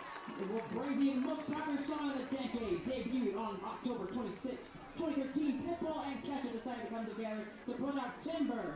And not only that, but we'll bring it up just 6 years ago with the popular Jonas Brothers hit Sucker. This song is known for being the first in the top 100 since 2003.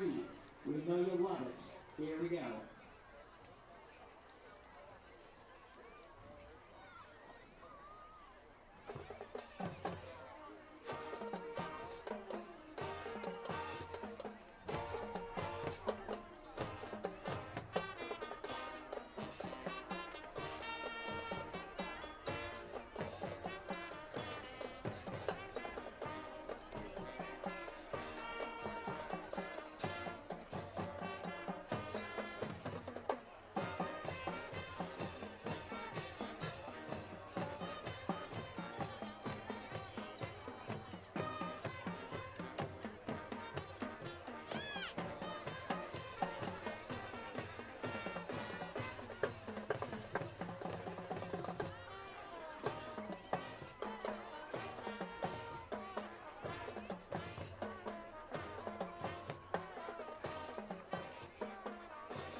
Let's give it up for the 2025 marching band.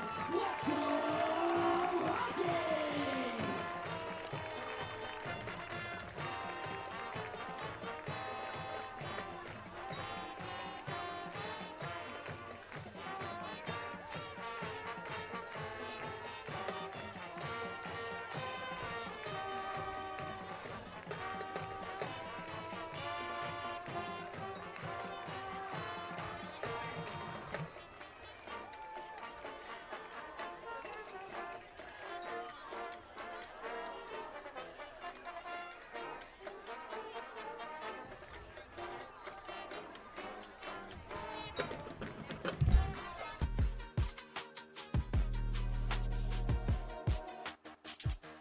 Avita Home Health and Hospice is locally owned, locally managed. All of our staff, our board, everybody are members of the local community. Our medical director is a member of our local community and has practiced in Bucyrus for over the last 10 years. When you call in, you're getting a local person. The nurses that you talk to all live, work, and recreate in your community. I mean, I've been doing this for 16 years and I've taken care of 3 generations of some families. We're the hometown people. I'm Steve Kroll, president of First Federal Community Bank. And here at First Federal Community Bank, our playbook consists of the 3 C's: care, curiosity, and courage. Just like your team, our 3 C's strengthen our communities and our team here at First Federal Community Bank. On behalf of our team here at First Federal, we want to wish all of our area teams and coaches the best of luck this season. Yes!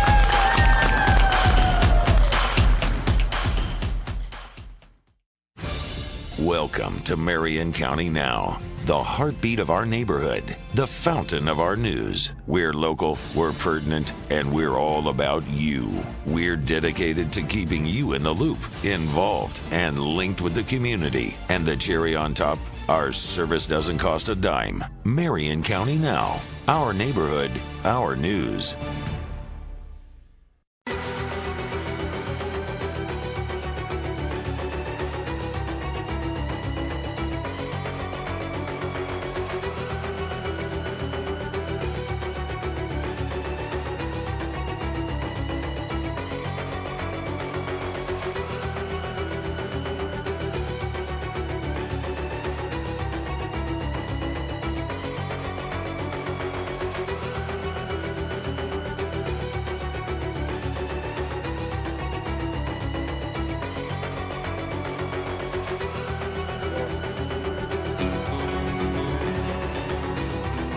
Welcome back to River Valley High School for tonight's halftime show brought to you by The Ohio State University at Marion here at River Valley. The halftime score, Buckeye Valley 21, River Valley 0.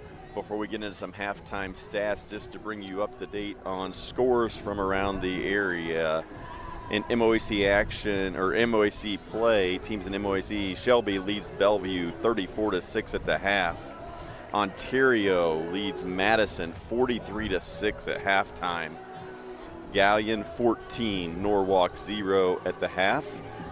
Clear Fork takes an early 7-0 lead, but Lexington has bounced back, scored 10 straight. Lexington 10, Clear Fork 7 in the second quarter. Highland leading Coshocton 8-7.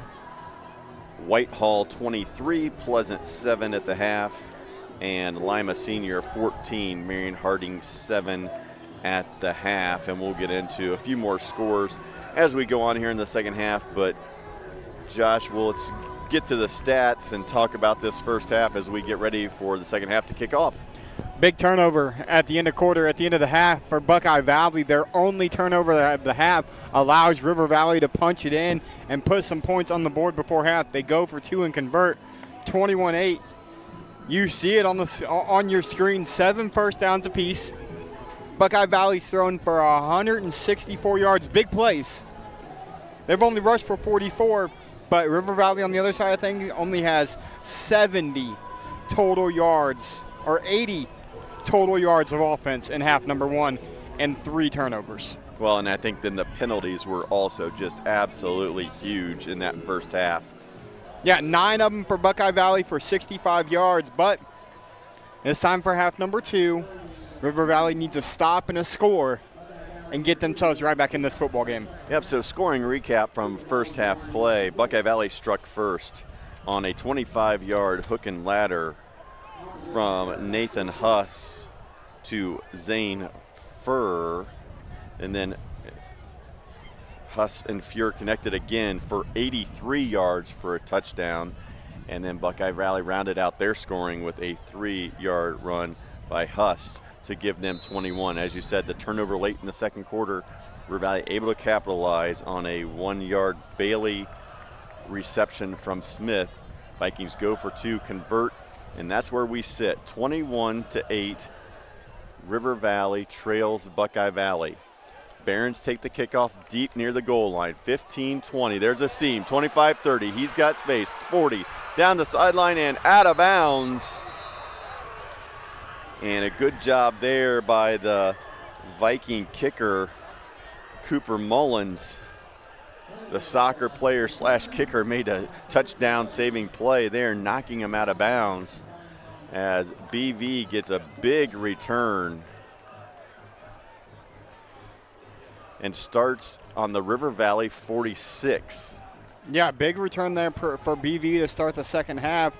Can the River Valley defense stand tall and stay stout like they were there to end half number 1? They're going to come out in their power set, Mark. Well, it was all Buckeye Valley, up 21-0. River Valley gets some momentum there. That's okay. We see him moving the ball back. That's a little bit better. The Mullins knocked him out back at the 47. Yeah. They moved him forward. I'm not sure what happened there, but instead Buckeye Valley will start on their own 47. But River Valley took momentum back at the end of the second quarter with that play, capitalized 2-point conversion to get them to a position where they're only down 21-8. Buckeye Valley, big play to start the half, and they go basically tush-push right away, first play, and they're going to gain about 6. Yeah, Huss takes it up the middle on the first play of the second half and gets big yards there. And here's the thing, when you've got Huss, you've got the backs that you have, it's a hard play to stop when you get a push up front. And that's something we've seen them do all night long, is they've gotten that initial push on the offensive line. And it allows Huss to not even have to avoid anybody. Just run right up the center and get 5 yards. And again, they're going to go direct snap here, it looks like. And they do, right up the middle. And it's going to be just short. And a flag comes. Well, they tried to throw the flag in. The wind kind of took it. I'm curious to see. Personal foul face mask against River Valley after the end of the play. So it was Cameron Grout with the direct snap, gained about 3, and then a 15-yard penalty face mask on the Vikings. And if you're the Vikings defense and Coach Waddle, this is not the way you wanted the second half to start. They get a good kick return, and now a penalty is going to push them all the way inside the 40 to the 33-yard line mark.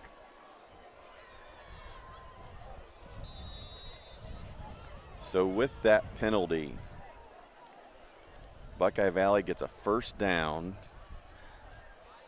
Counter play, handoff. And here comes a flag. It's going to be a hold on the outside. So we give and we take away, says the officiating crew. I think this is the most flags. This is our third game this year, and I think this is the most flags we've seen all season so far, Mark.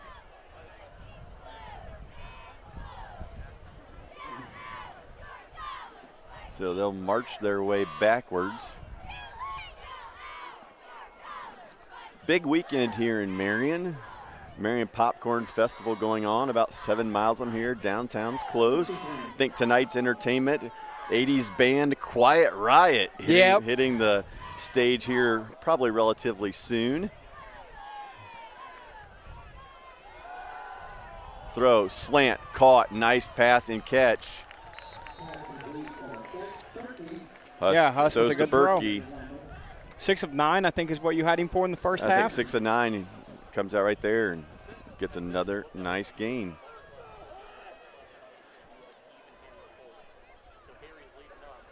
And now River Valley jumps outside. 5th time tonight we've seen that happen. First time for the Vikings. You teach the kids, watch the football. Watch the football. Ignore the count, ignore the quarterback, see the football. but these are 14 to 18-year-old kids. Sometimes it's easier to sit here and talk about what you tell them to do versus them actually listening to what you tell them to do. So 1st and 20-ish is now going to end up with the completion and the penalty to be 2nd and 4. Clock ticks under 10 minutes here in quarter number 3. Barons looking to expand on the lead, and multiple flags fly again. And false start. Is that already our 4th flag in half number 2, Fourth and we're flag, only 2 not minutes. even 3 minutes in? It was not a clean played first half. It was not. And the second half is resuming in the same manner.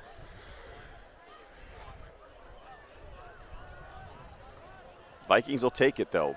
Push them back 5, 2nd and 9. Ball on the 32-yard line of River Valley. Barons up by 13. Trying to put more points on the board and move to 3-0 on the season. Motion, quarterback looks, swings it out, dropped. Huss trying to hit Malaki Ross. Right in his hands, dropped it.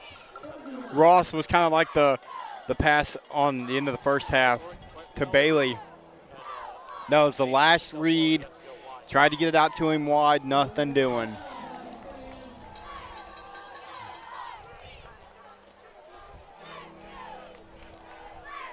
Third and 9. Big third down. Could be in 2-down territory here for Buckeye Valley. Huss looks, throws. Nice play at the end by Colton Lang. Lang reaches in, knocks it down. Perfectly played defense by the corner, and that's well executed. You get beat on the post, but you stay underneath, allow yourself the room to be able to get that hand in and knock the ball loose, which is exactly what Colton Lang did on that play. Yeah, anybody has watched Colton over the last few years, whether it's on the basketball court or football field, he has long arms. He used that long arm, and he did a good job of keeping that back arm from wrapping around the wide receiver. Yeah, that right arm that he had in there didn't even come in contact with him. He used the left, stayed in front. Well executed there by Lang, and a huge 4th down for the Vikings defense. And we're going to have a false start. Or delay game. We're going to have a delay game. I'm not sure because there was still – when I looked down, there was still 2 on the play clock. And that's what the coach is saying. He's looking down. There was 2 on the play clock.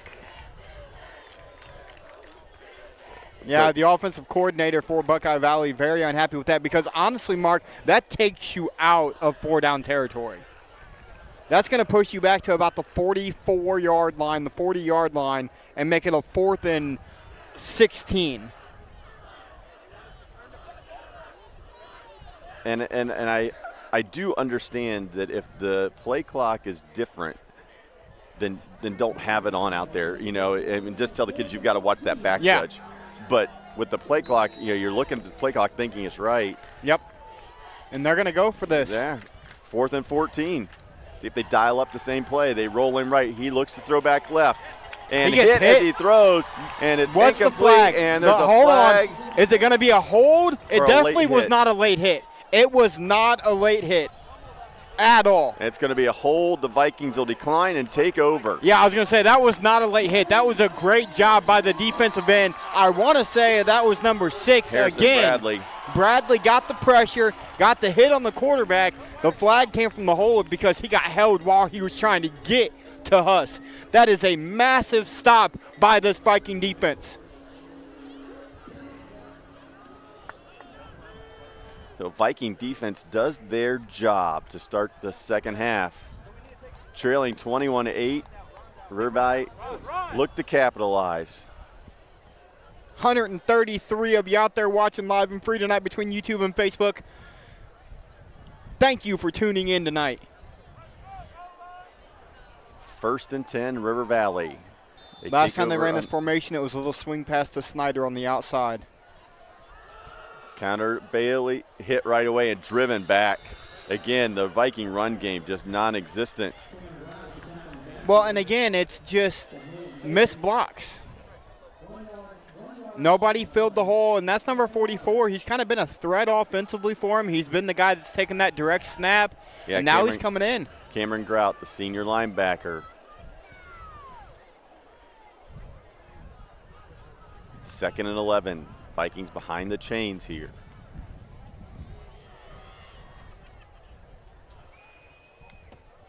Smith drops, looks, throws, deflected. Nice play by the Barons. Number 10. Austin Browning on the pass breakup. Brings up 3rd and 11 for River Valley.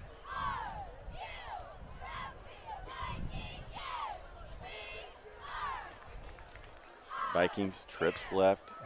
Isolated on the short side. They're looking for Myers. They throw it. Overthrown, out of bounds. Tried to get Myers one-on-one on the out route.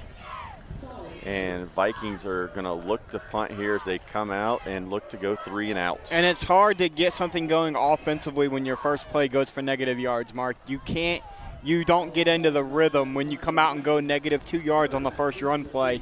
But again, it's because the pool guys are not filling their gaps. They're not picking up their assignment. They're allowing linebackers to come in free and hit their running backs in the backfield. Severns on to punt. Gets Very it off. nice job so far. Receive 35 and quickly brought down. Manette. Ty Manette's having himself a night.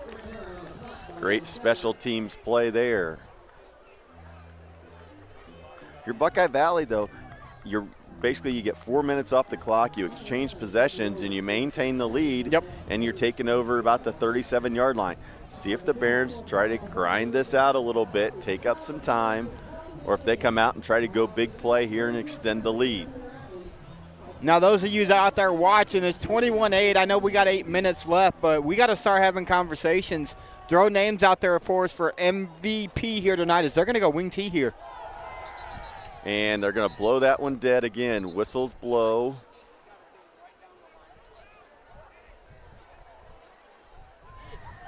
We'll see why it was blown dead.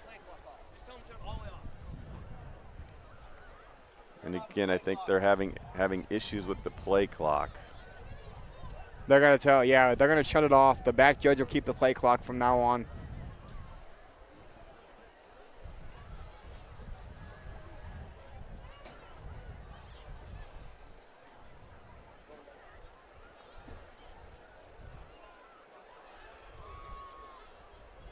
Yeah, Buckeye Valley coaching staff.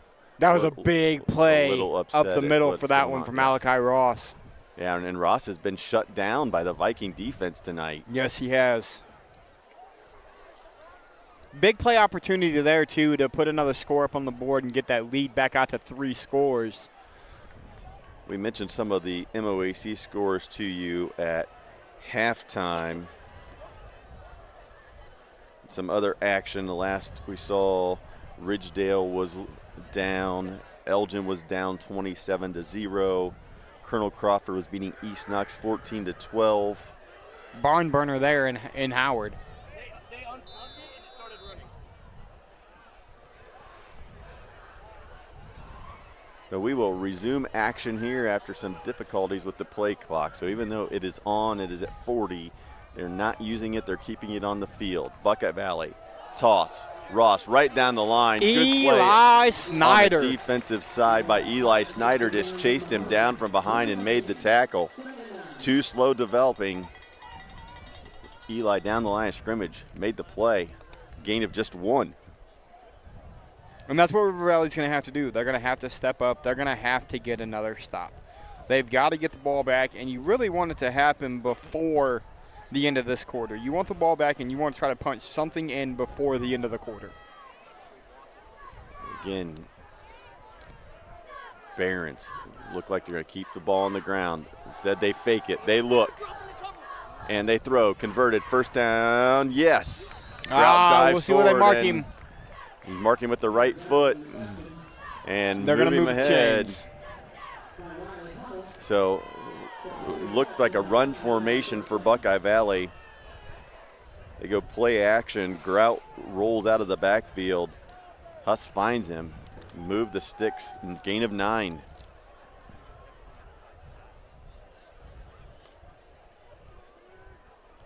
And they're going to stay in this wing tee.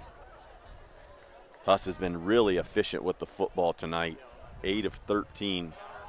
Counter and dropped after a gain of 4. Harrison Bradley. He stayed home and made a play. It was Heminger on the carry.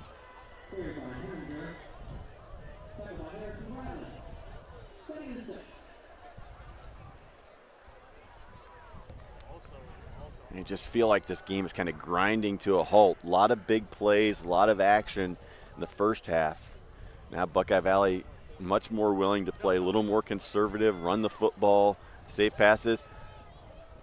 And Huss straight through. Basically the tush push, and he goes through and breaks it for a 48-yard touchdown. He just went straight ahead under center, and he came out on the other end and takes it to the house. He just ran through everybody. Just slipped right through. So 48-yard quarterback sneak for a touchdown. And BV with a chance to take the lead back to 20.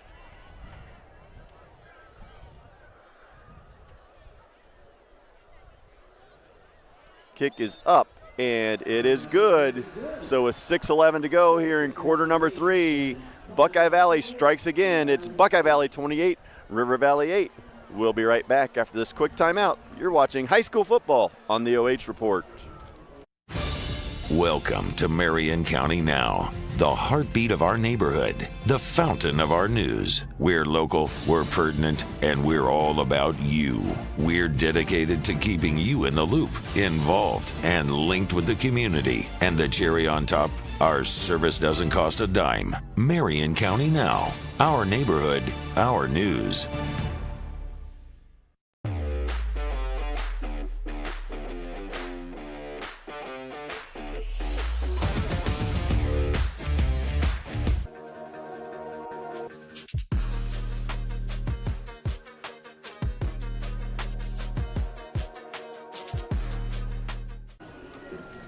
Welcome back to third quarter action from River Valley High School. Buckeye Valley strikes on a 48-yard touchdown run by quarterback Nathan Huss right up the middle to extend this BV lead to 28-8 over the homestanding Vikings. 48 yards up the middle on a QB sneak is almost unheard of. And River Valley, it hit up back for River Valley, and the Barons come up with it. So Buckeye Valley tries to squib kick it. It hits one of the Vikings, bounces back, and Buckeye Valley recovers it. Number 66 is who it hit for River Valley. And Buckeye Valley will take over on the 50-yard line on an accidental onside kick. Yeah.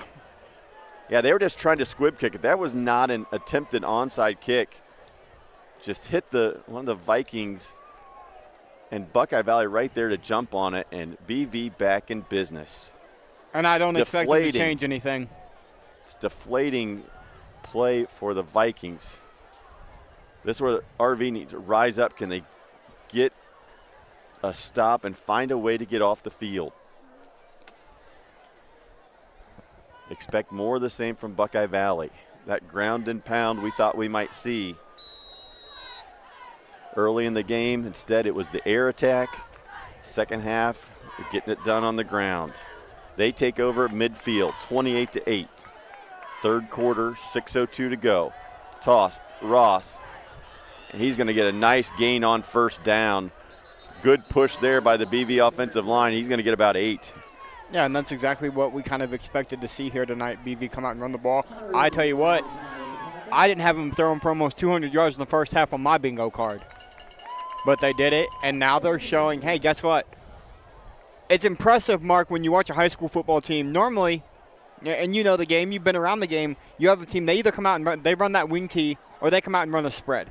You don't see very many teams that are going to come out and run both offensive successfully. Yeah, first half, I think we had Buckeye Valley for 44 yards rushing. Yeah. In the second half, they're already almost to 70 in just the first 7 minutes. Again, wing T, fake the toss, counter.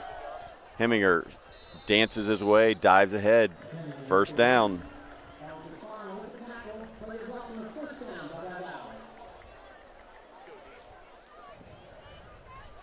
BV content to run time and just keep the football away from the Vikings. And that's all you have to do now. You're up 3 possessions. There's 4 minutes left on the third quarter clock. All you got to do is eat clock, run the football.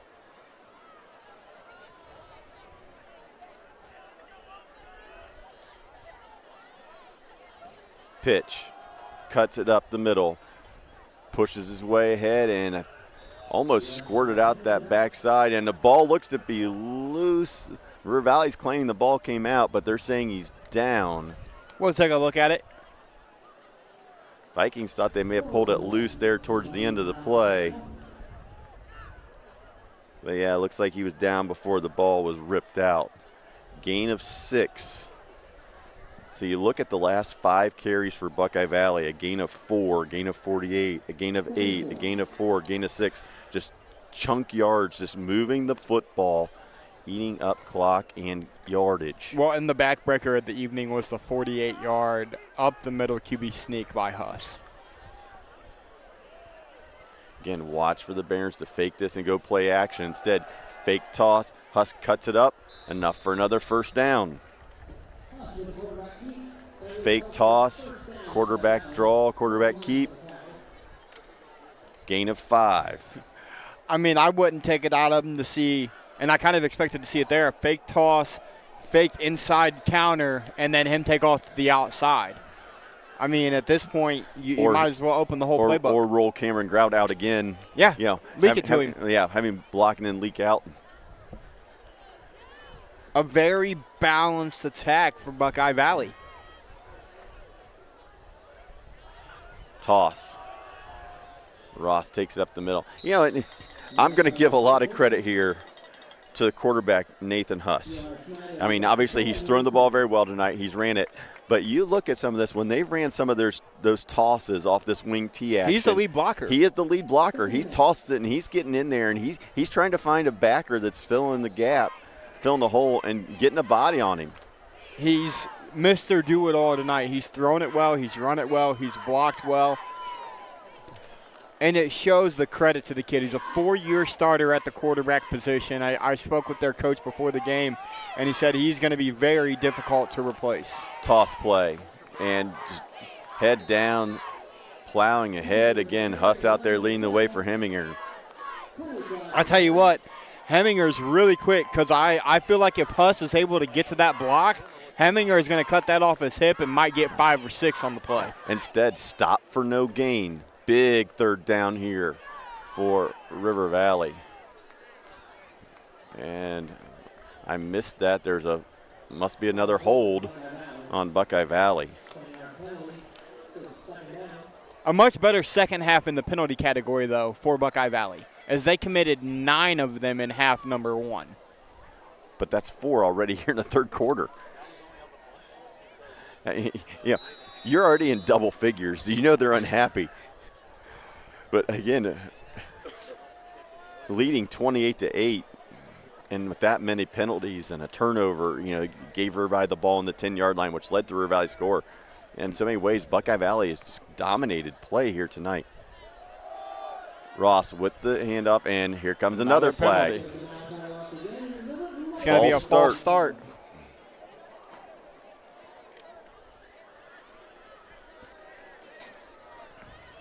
If you're the coaching staff for the Barons, you're going to go in and look at this film, and you're going to say, guys, if we want to compete in the CBL, we got to clean up the penalties. We can't come out and commit 10, 12, 13 penalties a week and have a chance to go 10-0. Well, there's going to be some guys on the offensive side of things for Buckeye Valley that, well, I guess defensive line too with the encroachment calls, that are not going to enjoy the film room this week. You just better hope you get out of here with a win. if you're looking at having 10, 15 penalties on the night. Quick handoff, Ross. Keeps his feet driving, but a gain of only 3. Yeah, Ty Burnett got in there again from that corner spot, made a good tackle. He's made a couple good stops here this evening. Yeah. For being one of the smallest guys on the field, he ain't afraid to go hit the biggest guy on the field. No, he puts his head down and he gets in there. He's played a nice ball game for the Vikings on the defensive side. Been a really sure tackler tonight. And again, you're in that 3rd and long if you're BV, and if you're the Vikings, stop here. Hey, listen, there's still 13 minutes left in this football game. Well, we know how fast River Valley can score. Yep. That's why it's been so important here for Buckeye Valley, just to take time off the clock. Watch the screen here. They've had the ball for almost the entire 3rd quarter. Quarterback rolls. Huss looks, and good decision, throws it out of bounds. And, you know, that's senior quarterback play right there. Instead of forcing it, making a bad decision, turning it over, nothing there, just eat it and live the play. Another down, brings up 4th and 22, so it appears the Viking defense is going to get that stop. And he wanted Zane Furr. Zane Furr came in a motion or left to right and ran a little wheel route, went deep. That's who he wanted to throw that ball to. He had nothing there, so he just got it out. Well, if you're River Valley, this would be a perfect time for Eli to house one. Couldn't ask for a better situation if he's able to do that. If I'm Buckeye Valley, I am not punting the ball anywhere in his direction. And they will not. But Eli's going to go get it. He fields it at the 8. Tries to get outside, and good coverage by the Barons there. Return of only 5 for Eli. The Vikings take over 13-yard line with 40 seconds to go here in quarter number 3. River Valley trailing Delaware Buckeye Valley 28-8. The Barons trying to improve to 3-0 on the season. I can't tell you officially, but I'll tell you, I'm pretty confident. It's been a long time since Buckeye Valley's been 3-0 to start a season.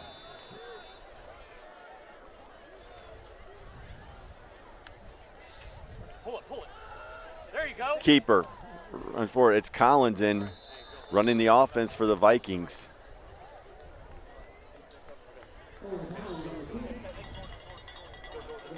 Vikings trying to go quick. Clock winding down here, quarter number 3, a gain of 5. Vikings just 4 yards of offense here in the 3rd quarter. Left-handed Collins takes the snap, looks, nothing there, steps up in the pocket, jump throw at the end, and a little bit short, intended for Krebs. Falls incomplete with 3.5 seconds to go here, the 3rd quarter, as Smith will check back in here on 3rd and 5. I'm going back to kind of see if I can't get a feel on what you had just mentioned, and I went all the way back to 2017, and I haven't seen a 3-0 from there. No disrespect to Buckeye Valley, but Buckeye Valley has not been a team that has contended and won championships in football, at least during their time in the MOAC.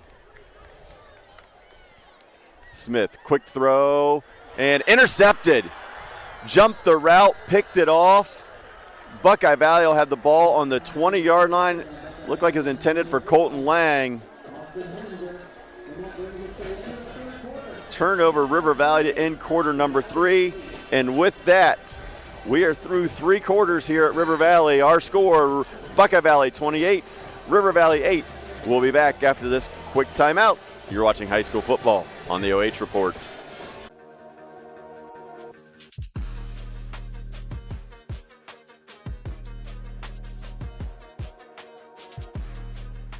Avita Home Health and Hospice is locally owned, locally managed.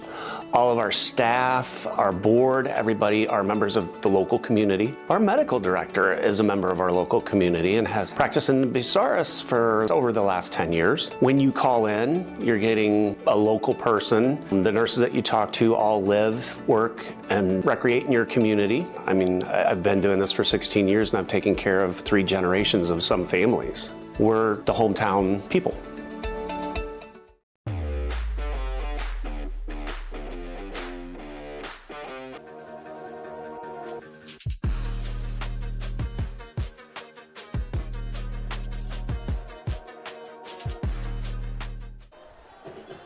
Week 3 of high school football, live and free on the OH Report. We're at River Valley High School, where the Buckeye Valley Barons lead River Valley 28-8.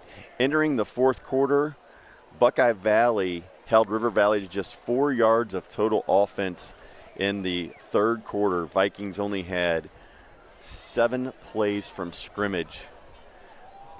Fourth interception of the night for Buckeye Valley gives them the football at the 20. First play, toss Heminger on the left side, gain of 3.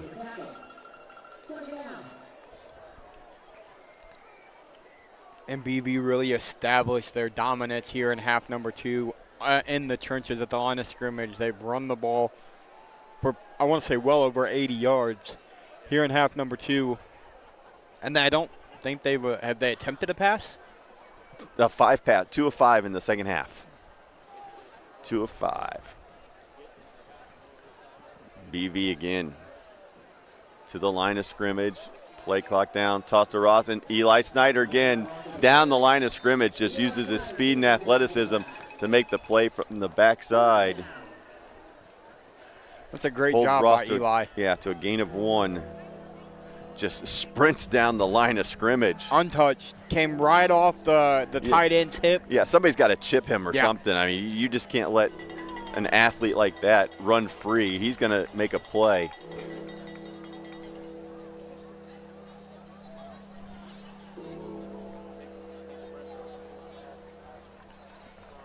Third down for Buckeye Valley. What do you do here if you're the BV coaching staff?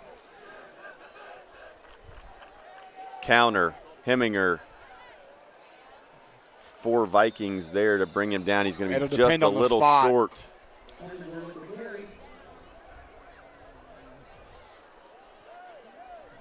Looks like they're going to mark him just short. 4th and 1. Buckeye Valley. Huss comes back out. Yeah, quarterback keeper straight ahead. Well, and here's the thing. The last time he did this, he ran it 48 yards into the end zone. Yeah, Grout gets up behind him. Basically tush-push straight ahead and gains at least enough for the first down. Yeah, he'll have plenty enough for the first down. Yeah, they're going to give him 2. First down. Buckeye Valley knocking on the door at the River Valley 10.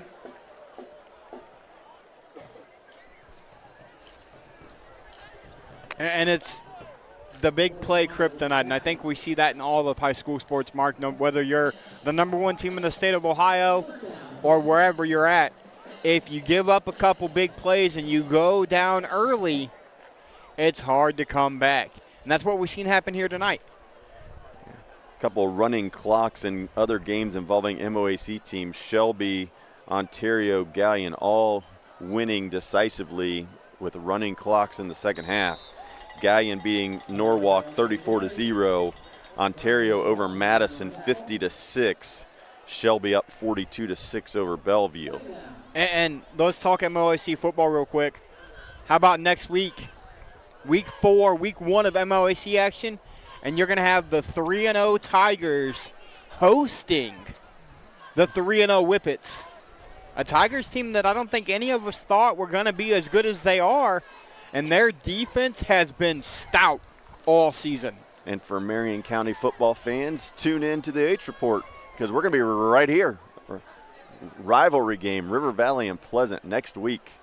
We will have all the action for you. And we're going to have another hold. It's tossed to Heminger, and the sloppiness continues.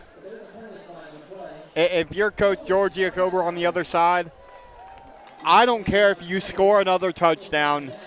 These guys are going to be running for days come Monday. I unofficially have them for 17 penalties on the night. They're going to be running come Monday because I know that you're up 28-8. But this is uncalled for. And at this point, granted, again, you're up 3 scores. This type of game could cost you a game in Week 10. Yeah, they have to feel fortunate they're up 28-8 when you commit 17 penalties. Yeah. Of course, they've also had 4 takeaways, which has been huge. Clock Nears 8-minute mark here in the fourth quarter. Play fake. Ball's tipped and up in the air. Carter Logan saw the ball up in the air, couldn't get through to it to try to snag it out of the air, but it falls incomplete.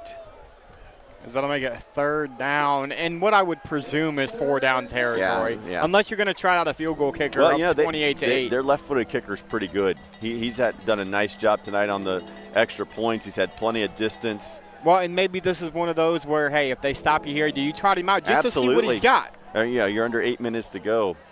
He may have to kick a game winner at some point. Instead, they swing it out left side, brought down at the 10. So it would be 4th and goal from the 10 left for hash. Buckeye Valley.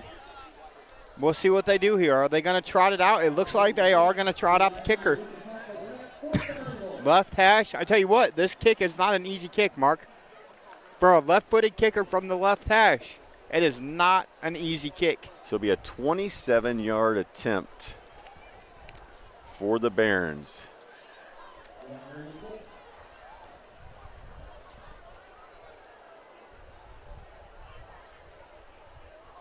Snap, hold, kick up, plenty of distance, and it is good. So a 27-yard field goal extends the lead with 7:15 to go. In the fourth quarter, it's Buckeye Valley 31, River Valley 8. We'll be right back after this quick break. Welcome to Marion County Now, the heartbeat of our neighborhood, the fountain of our news. We're local, we're pertinent, and we're all about you. We're dedicated to keeping you in the loop, involved, and linked with the community. And the cherry on top, our service doesn't cost a dime. Marion County Now, our neighborhood, our news.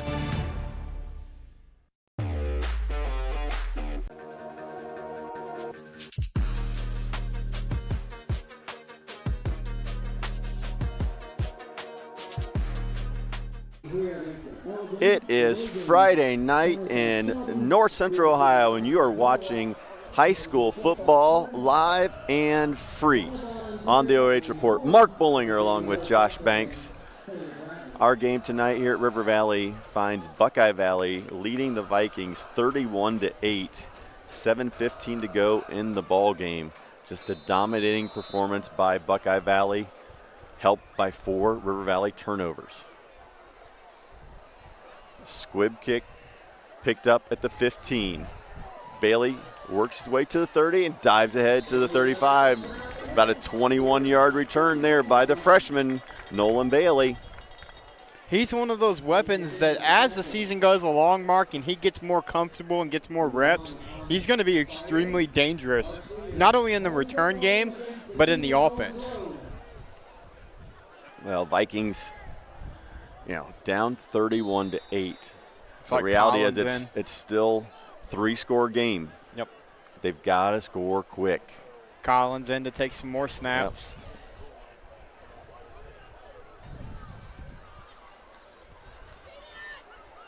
3 wide receiver set. Collins gives it. There's space. Bailey, gain of 9. Biggest gain of the night for River Valley on the ground. Yeah, and it's a great job there by Collins to make that read, The guy on the edge stayed with him. He handed it off to Bailey. Had that guy collapse down, he keeps that around the outside. So it's a great read there by the junior Collins. Hands. Breaks a tackle. Got the first down. Finding a little bit of momentum here with Collins. Yeah, Noah Wyrick there on the carry. Gain of 2. First down in the second half for River Valley. Vikings 4 yards of total offense in the third quarter. 11 so far here in quarter number 4. Collins looks, throws it out, and Bailey just can't hold on to it. Good read. Bailey out in space. But it falls incomplete. And that's one of those where if you're Bailey, maybe you got a little intimidated. The ball was a little higher than you wanted to. Yeah, I think he was trying to just run before he caught it, trying to see who he had coming, if he could make some make a play.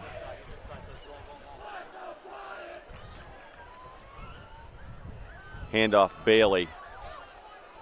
And he just spins and fights his way. Tell you what, when he gets the football in his hands, he knows what to do with it. Yeah, and he does a great job of fighting for yardage, does Bailey. He doesn't go down on first contact, and he actually ran into the tailbone of his offensive lineman there, or he might have got more. Yeah. He's quick, he's elusive, he's strong for a freshman. He's going to be a heck of a football player here for River Valley. Handoff, Wyrick, another Viking first down.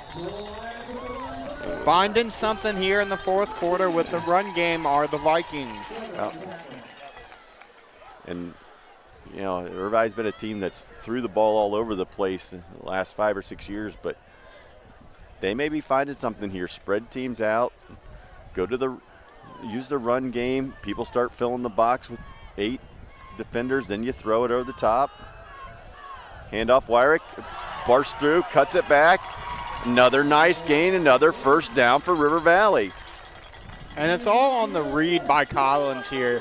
If he doesn't make the right read, these aren't as successful as they are. Okay, go regular. Go spread.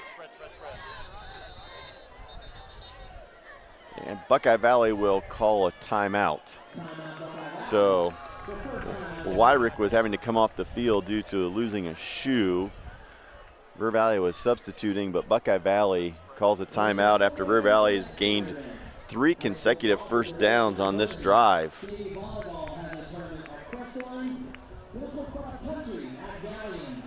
Looking ahead to next week, as you said, MOAC play gets started. River Valley will host cross-county rival Pleasant. A game here at River Valley. Spartans 1-1 on the season. Last we heard, they were losing 23-7 to Whitehall. So if that score holds up, you'll have River Valley taking 1-2, taking on a 1-2 Pleasant squad. And I say that, we get a score update. Whitehall 36-7 over Pleasant. Yeah. Lima and Marion Harding tied at 14. Collins steps up in the pocket, throws, caught. Gain of 5. Logan Krebs on the catch across the middle. Danville 20, Lucas 14 now in the third quarter. North Baltimore 41-0 over Elgin. Lexington up 17-14 over Clear Fork. How about the Colts, though? Handoff. Bailey makes the first guy miss again. Another nice run by the Vikings and another first down. Yeah, Vikings run game has come alive. Well, and when you've got the threat of the quarterback being able to keep it and run it, and he can also throw it, that makes it a dangerous formation to come out of. And you've got 2 dangerous backs in Bailey and Wyrick. Collins keeps it, pitches, Bailey. Brought down. But again, positive yardage, he gets 2. Yeah, a little read option there, but it's got it's a triple option essentially is what they're running. All right, Wyrick's got to stay in. Yeah, I think it's Bailey still Bailey down. that's down. Look down, he may have went down a little oddly when he's being pulled down from the right side by the defender while getting tackled from the other side as well. So 4:05 to go, 31-8. While we're taking this quick break. Mapleton going to get, I want to say, their first win on the season as they're up 28-14 over the Bulldogs of Crestline. We mentioned the running clock games with the other MOAC schools. Some updates on those 3 games. Gallion leads Norwalk 41-0 in the 4th. Ontario 57-6 over Madison. Shelby 54-6 over Bellevue. As Bailey gets up, looks like he's walking a little gingerly on that. I believe we said ankle. It was 14-12 Colonel Crawford at one point. It's now 42-12. Eagles. So the Eagles exploded for some points there, opened that one up.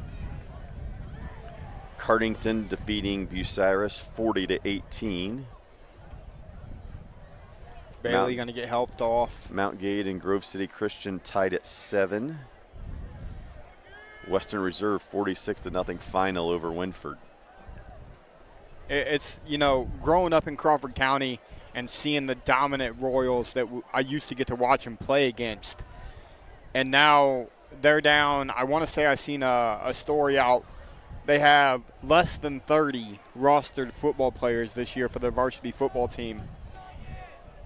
It's tough to see a program like that take that kind of fall.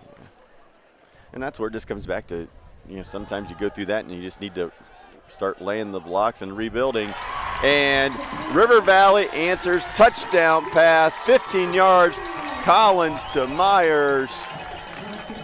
How about the throw by Collins? Comes in late in the game, gets some reps, and throws an absolute dime to, was that Myers in the corner? It was Myers in the corner.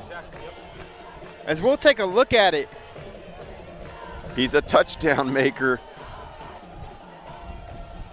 Nobody near him, a perfect throw from Collins. And again, with that athletic ability, especially the leaping ability, just throw the ball high in the air and let him high point it and go get it. Another touchdown on the season for Mr. Myers. Yeah, I think he's, 10 catches now in the season? Four touchdowns. Yeah. Yeah, not bad. 40% of your catches are touchdowns. And the kick is up and good for the Vikings. 31-15, Buckeye Valley leads here, 3:54 to go in quarter number 4. And how Vikings, about that drive, Mark? Great drive. I mean 5 first downs. Throwing the ball, you finally found that balance. And you put a new quarterback in the game, you go to a 2-back set, and you make the thing about it is you make the defense stay honest. They can't drop back and drop 8 guys back. They can't bring 8 guys in the box because you can do either or. Well, and let's be clear. Anybody that watched it, that drive was the run game. I mean, yes. The offensive line, we talked about them week 1. They're experienced, a lot of seniors out there. They're big. You're going 6'4", 6'5" across the line, 240, 250, 260, and weight. They can push people around, and they did a good job of winning the line of scrimmage, blowing those guys off the ball, and getting first downs and convert on a touchdown. Now, 3:54 to go. Still 2-possession game. Look for the onside kick here by the Vikings. Barons are expecting it. Kick. Recovered. Good job by Buckeye Valley. Read it. Came forward. When it had traveled only 9 yards, River Valley couldn't touch it yet and dove on it. He makes tackles. He runs the ball. And now he recovers onside kicks. As that was 44 again for Buckeye Valley. He's not been too bad tonight. He's had himself a good little evening. Yeah, we started talking about Cameron Grout, number 44. Yeah, when they went out for the coin toss, and he's been talked about a lot tonight. Does it all. Had a heck of a ball game here. And does it all well for his Barons. Looks like probably be a quarterback sneak. Nope, they're going to go pitch to Heminger. He bounces outside. Oh, shoestring tackle kept him from getting the first down. Great job there by the River Valley defense to prevent the touchdown. A touchdown-saving shoestring tackle on the outside. The clock continues to roll. River Valley has 3 timeouts left.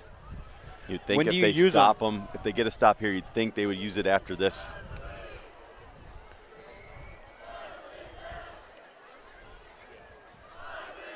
.3:12 and ticking. Barons take the play clock down under 5. Toss to Ross. He's going to be stopped there, in the backfield. And River Valley going to take the timeout. They are. And the Vikings immediately take the timeout. So 2:58 to go. Vikings get the stop there on second down. It'll bring up 3rd and 3. Here's the thing. And this is, I think, exactly what you're going to see here. You're going to see Huss get under center, and you're going to see him go right up the middle. And they haven't stopped him from getting 3-4 yards when he's done that tonight. And we'll see if the Vikings realize that's happening and get somebody over the center, get a nose guard in there, nose tackle in there, so they can't just go straight up the middle and hit that seam between the defense. Or even pinch your interior line and bring your two linebackers up to give them more bodies to have to go through. Because if you watch the 48-yard touchdown run that he had on this exact same play, I think we're going to see here, everybody's playing back. So once he gets past his offensive lineman, it's just like parting the Red Sea. Well, Vikings need a stop here if they're going to have a chance to pull off a miracle finish and come back and win this ball game. 3rd and 3, ball in the 42-yard line. And it's straight ahead they go, and he's stopped. He's short. He's going to get stuffed. Another quick Viking timeout. Now here's the question. If you're Buckeye Valley, do you go for this? You're 4th and 2, 4th and a yard and a half, probably a long or short 2. Do you go for this? I do. I do as well. The way your defense has played tonight, I think you do. I mean, you know, River Valley's down to 1 timeout. You get the first down. That's game. The game is over. You know, if you don't get it, River Valley still has to go 60 yards. Score, get the 2-point conversion, onside kick, recover the kickoff, score another touchdown, score another 2-point conversion. Yes, the safe thing to do would be to punt it, but punt block, punt return, Eli Snyder will be back there. Exactly. I'm not kicking it to what I think is probably one of the 2 most dangerous guys on the field. Yeah. You know, obviously, if you look at what has went down tonight, you have Furr, who on the other side has made some huge plays. So if I'm Buckeye Valley, I'm just going to line up, and I may put everybody in there tight, like we're going to run up the middle and give a little toss it wide.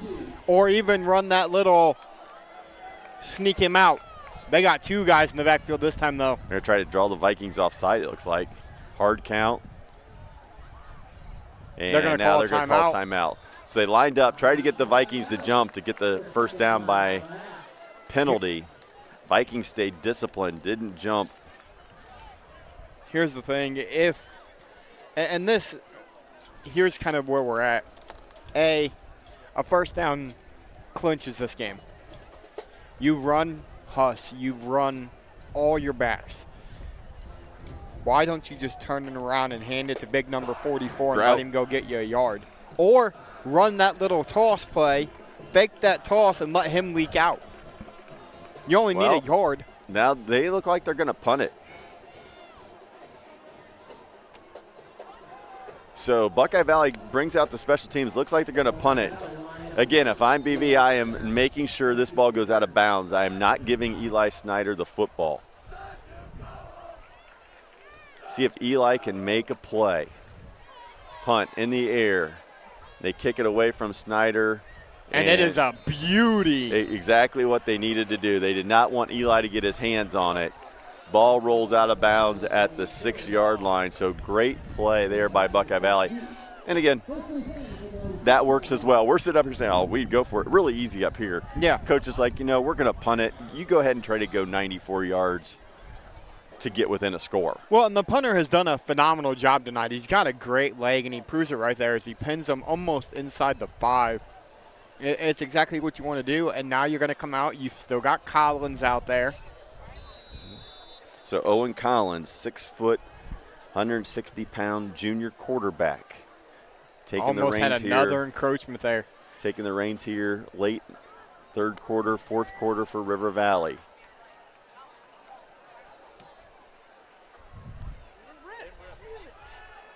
Steps up, runs, and he's going to keep it, and he's going to work his way out to about the 13. And even though it's a nice gain, you got to go. You've got to go. I understand that it was there, but you're going to have to turn it loose or you're going to run out of time.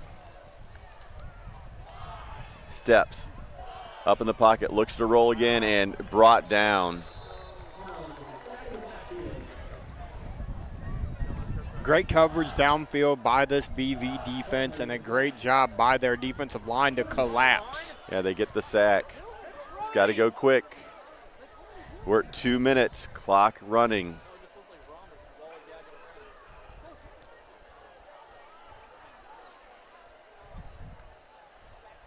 Collins looks, throws, intercepted, and tackle made right at the 1 yard line by Collins. There's a flag down.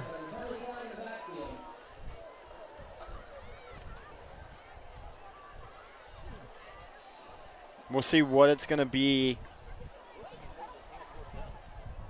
It's going to be a hold on River Valley, so that'll be declined. And that'll be the ball game. 5th interception of the night for the Barons. 1:42 to go. Buckeye Valley football marked on the 1 yard line after the interception and return. See if the Barons take a knee or decide to just go ahead and punch this in.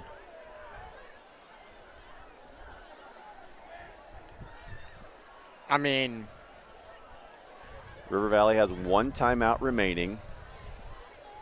You can technically come out and take a knee, but I expect them to punch it in. Yeah, I would too. Leave no doubt. Get that score. And that's exactly what happens. Ross carries it in from 1 yard out. Buckeye Valley ups their lead to 37-15 after the turnover. 1 yard scoring drive. 1 yard, 1 play, touchdown. And I think that's what you and I both expected them to do there. You know, River Valley's got 1 timeout left. They're going to waste that if you take a timeout and you're a yard out. Look, this is Friday night football. You're on the 1 yard line. You're going to run your offense. Snap, hold, kick, good.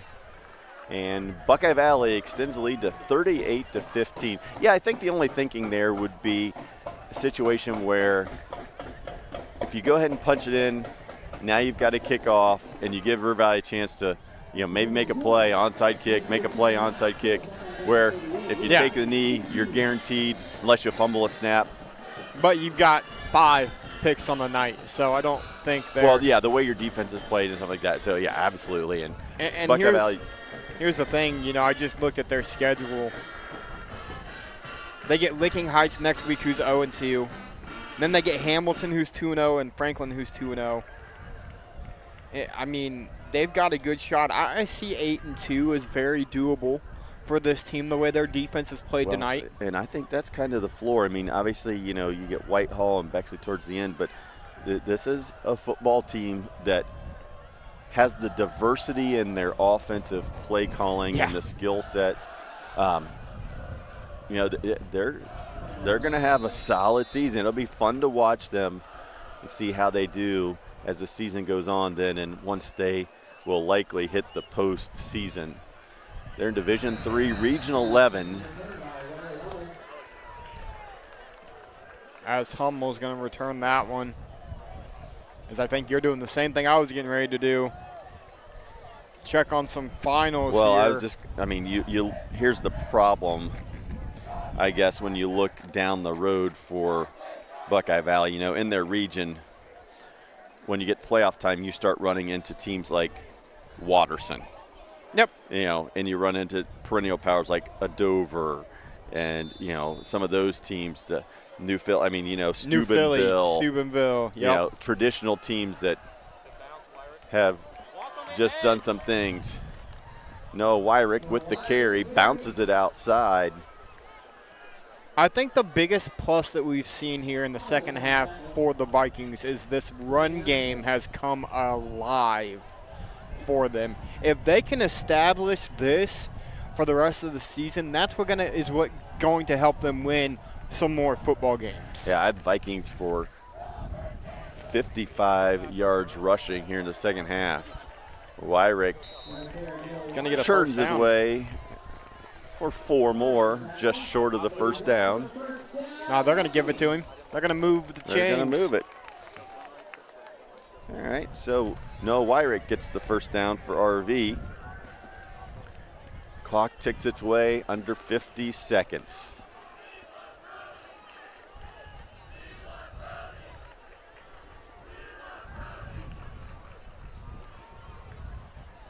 Collins, hands, Wyrick, left side. Noah with another gain of 4. Just solid little chunks of yardage here for River Valley. See if the Vikings try to get one more play off here before this one comes to an end.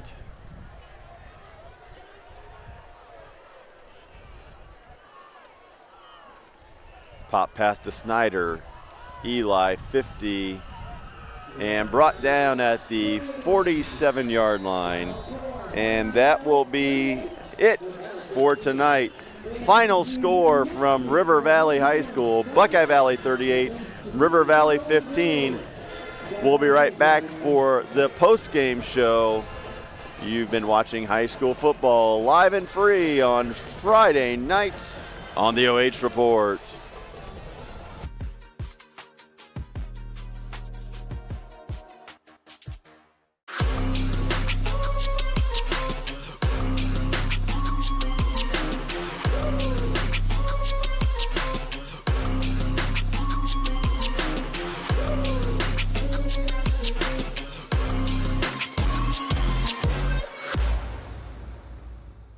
Looking for the best high school sports coverage in Ohio?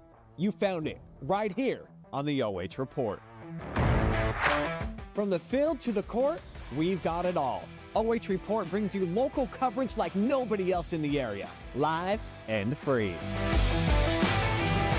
Follow OH Report now and never miss a moment of the action. Don't just watch, be a part of the game with OH Report, the future of local sports.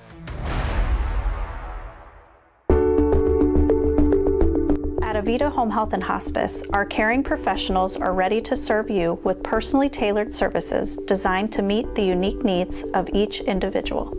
When we take on a patient at Avita Home Health and Hospice, they really do feel like family. So when we take care of our family, we want to take care of the whole person. So we take care of them from our nurses, our aides, our physical, occupational, and speech therapists, but we also have people that tend to their hearts. So we have social workers, we have chaplains, and people that can help with the emotional side of their care. At Avita Home Health and Hospice, we have a dedicated team that takes care of you.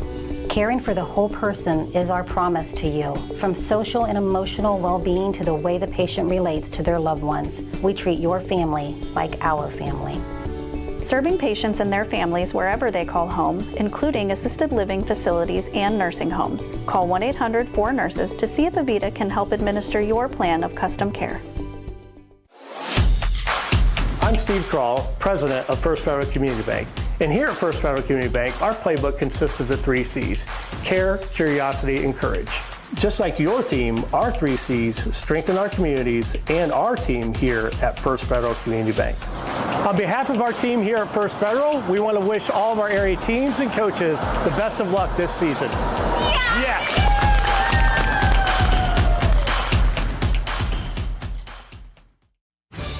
Welcome to Marion County Now, the heartbeat of our neighborhood, the fountain of our news. We're local, we're pertinent, and we're all about you. We're dedicated to keeping you in the loop, involved, and linked with the community. And the cherry on top, our service doesn't cost a dime. Marion County Now, our neighborhood, our news. Take a look at all the action from Friday Night Football right here in North Central Ohio with great analysis, highlights, coach interviews, and so much more every single Friday night right here on the OH Report.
Welcome back to River Valley High School for the Arcelor Mittal MVP. Tonight, it's quarterback Nathan Huss, the senior signal caller, 4-year starter for Buckeye Valley, had an outstanding ball game. Nathan, let's just first of all start with the diversity of your offense. You know, we were talking pregame. We didn't know what we were going to see from you guys. Thought you may come out and run the football. Instead, you came out and started just throwing it all over the place. Yes, sir. So our coach always talked about we want to be really balanced throughout the game. We want to pass the ball to open up the run, and then we also want to run the ball to open up the pass. We have great athletes all over the field, O-line, running backs, receiver core. We have a really good offense, and we trust anyone on that field. Well, early on, you guys made some big plays, 83-yard touchdown pass there to get that early lead. And then the second half, you guys changed things up, and you went to the run game, and you were just outstanding. Talk about that offensive line play tonight. The O-line play, it's great. I mean, my trust in those guys, I have faith in them day in, day out. They put in the work. We have a big O-line, and I feel like it's I'm more average, like more than average O-line size, and they put in the work day in, day out, and there's some big guys. We can always trust them, run the ball. They're violent up front in the run game, and it's hard to stop us when they're violent up front. When you're talking about the run game, one of the things that we noticed right away is on some of the plays that you ran in that wing T look and stuff like that, yes, sir. You ended up running that pitch, but then being the lead blocker. Yeah, so that's something new this year.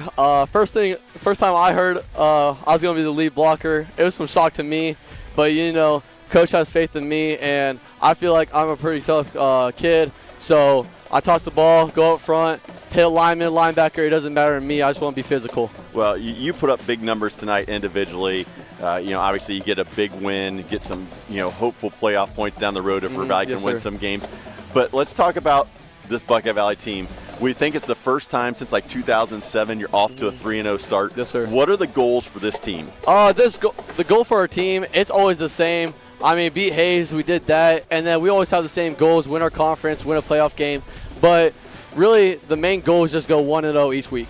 We just look forward to the next team that we play, and just focus on going 1-0 that week. Get a good scout report, and just focus on the scout report. Get really deep in that, and just focus on going 1-0. Well, I'll give Coach a lot of credit because he's obviously taught you guys, and you guys have bought into that mentality, and it was obvious tonight. You came out and played an outstanding ball game, and you pull off a 38-15 win over River Valley. Before we get you out of here, any shout-outs you'd like to give to any of your Buckeye Valley fans out there? Really, fans, I want to shout out my mom and dad. They've been always there for me day in, day out, and they're pushing me always to be my best, especially my older brother, Noah. He's 20. He graduated a couple years ago, but he knows the potential I have in myself, and he holds me accountable to that day in and day out. And really just big shout out to my team and my coaching staff, because the coaches know what we're capable of, but they're really just focused on going 1-0. And the main thing Coach Georgic says, every practice and before every game, be physical, be violent, but be disciplined. That's the main two things that we want to focus in on every practice and every game. Well, they were physical tonight. They get it done. Buckeye Valley beats River Valley 38-15. Our Arcelor Mittal MVP, senior quarterback Nathan Huss, 9 of 16, 193 yards, 2 touchdowns through the air, and a 48-yard touchdown run on a quarterback keeper right up the middle. What a great night for him.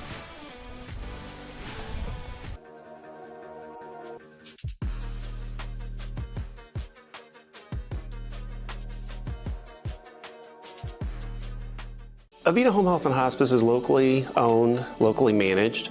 All of our staff, our board, everybody are members of the local community. Our medical director is a member of our local community and has practiced in Bucyrus for over the last 10 years. When you call in, you're getting a local person. The nurses that you talk to all live, work, and recreate in your community. I mean, I've been doing this for 16 years and I've taken care of 3 generations of some families. We're the hometown people. I'm Steve Krall, president of First Federal Community Bank. And here at First Federal Community Bank, our playbook consists of the 3 C's: care, curiosity, and courage. Just like your team, our 3 C's strengthen our communities and our team here at First Federal Community Bank. On behalf of our team here at First Federal, we want to wish all of our area teams and coaches the best of luck this season. Yes!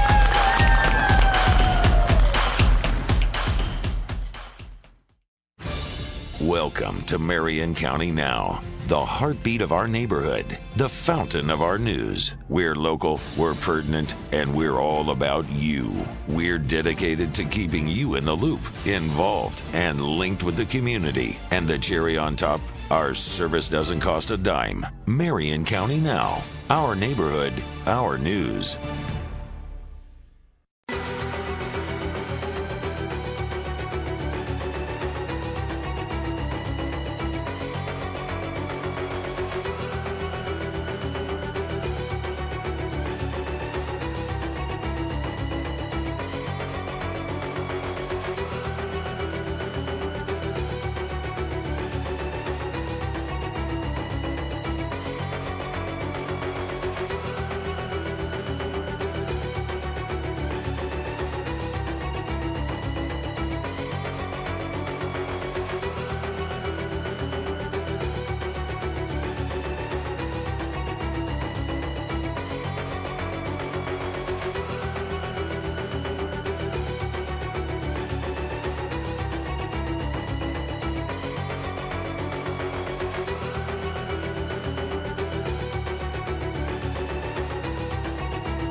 Welcome back to River Valley for the Ohio State Marion post-game show. Buckeye Valley defeats River Valley tonight 38-15 behind a dominant defense that forced 5 turnovers and the outstanding play of quarterback Nathan Huss. Flip it over to Josh here. He'll take us through our final stats. Yeah, I mean, balance. Both teams 12 first downs. The big difference you're going to see is total yards. Buckeye Valley goes for 344 total yards, 193 through the air, 151 on the ground. They only commit 1 turnover, but the big key, and I was talking to Mr. Huss about on the way up, 17 penalties for 125 yards. You still came out with a win, but you're not going to win very many games when you do that. On the other side of things, River Valley gets 12 first downs as well, most of those coming in the fourth quarter. 90 passing yards, 78 on the ground, 168 total. But again, just like last week against Madison, 5 turnovers. They only commit 6 penalties for 53 yards, but the turnovers were the difference in tonight's contest. Well, in River Valley, that late score in the first half brought them to within 21-8. It felt like River Valley had some momentum. They come out, Buckeye Valley has the ball, they get a stop, and you think, hey, the Vikings are in business. Instead, things don't go their way. River Valley only gains 4 yards of total offense in the third quarter. Buckeye Valley opens it up and pulls away for a 38-15 win. With the win, Buckeye Valley now moves to 3-0 on the season. Great start for the Barons. First time since 2007 they have started a season 3-0. For River Valley, after winning their opener against Elgin, they've dropped 2 straight here at home, losing to Madison and then tonight against Buckeye Valley. So the Vikings are 1-2 as they roll into MOAC action next week. They kick off MOAC play here at home, hosting arch rival Pleasant. Looking ahead quickly, Josh, what do you think about the Vikings and the Spartans next week? It's going to be interesting. How does River Valley bounce back? And Pleasant started off with a great win, and then they lose to Opal Loudon. They lose again tonight. Which team can bounce back the best in the best way and get ready for a very difficult MOAC run? Well, I'd like to say a special thanks to quarterback Nathan Huss for coming up here for our MVP interview.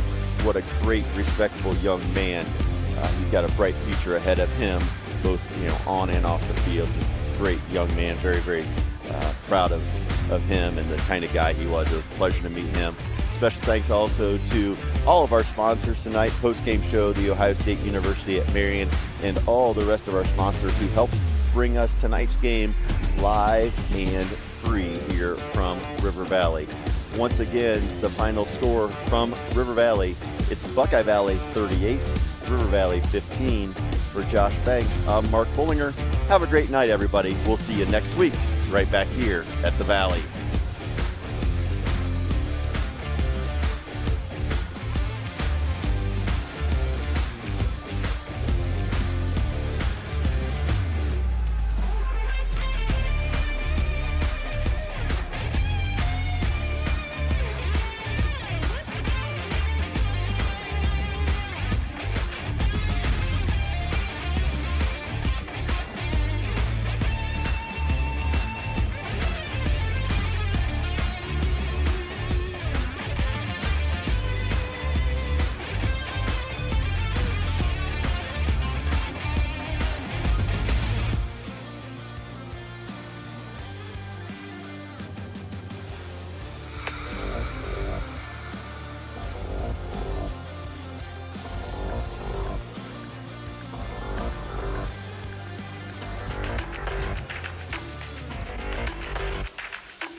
I wanna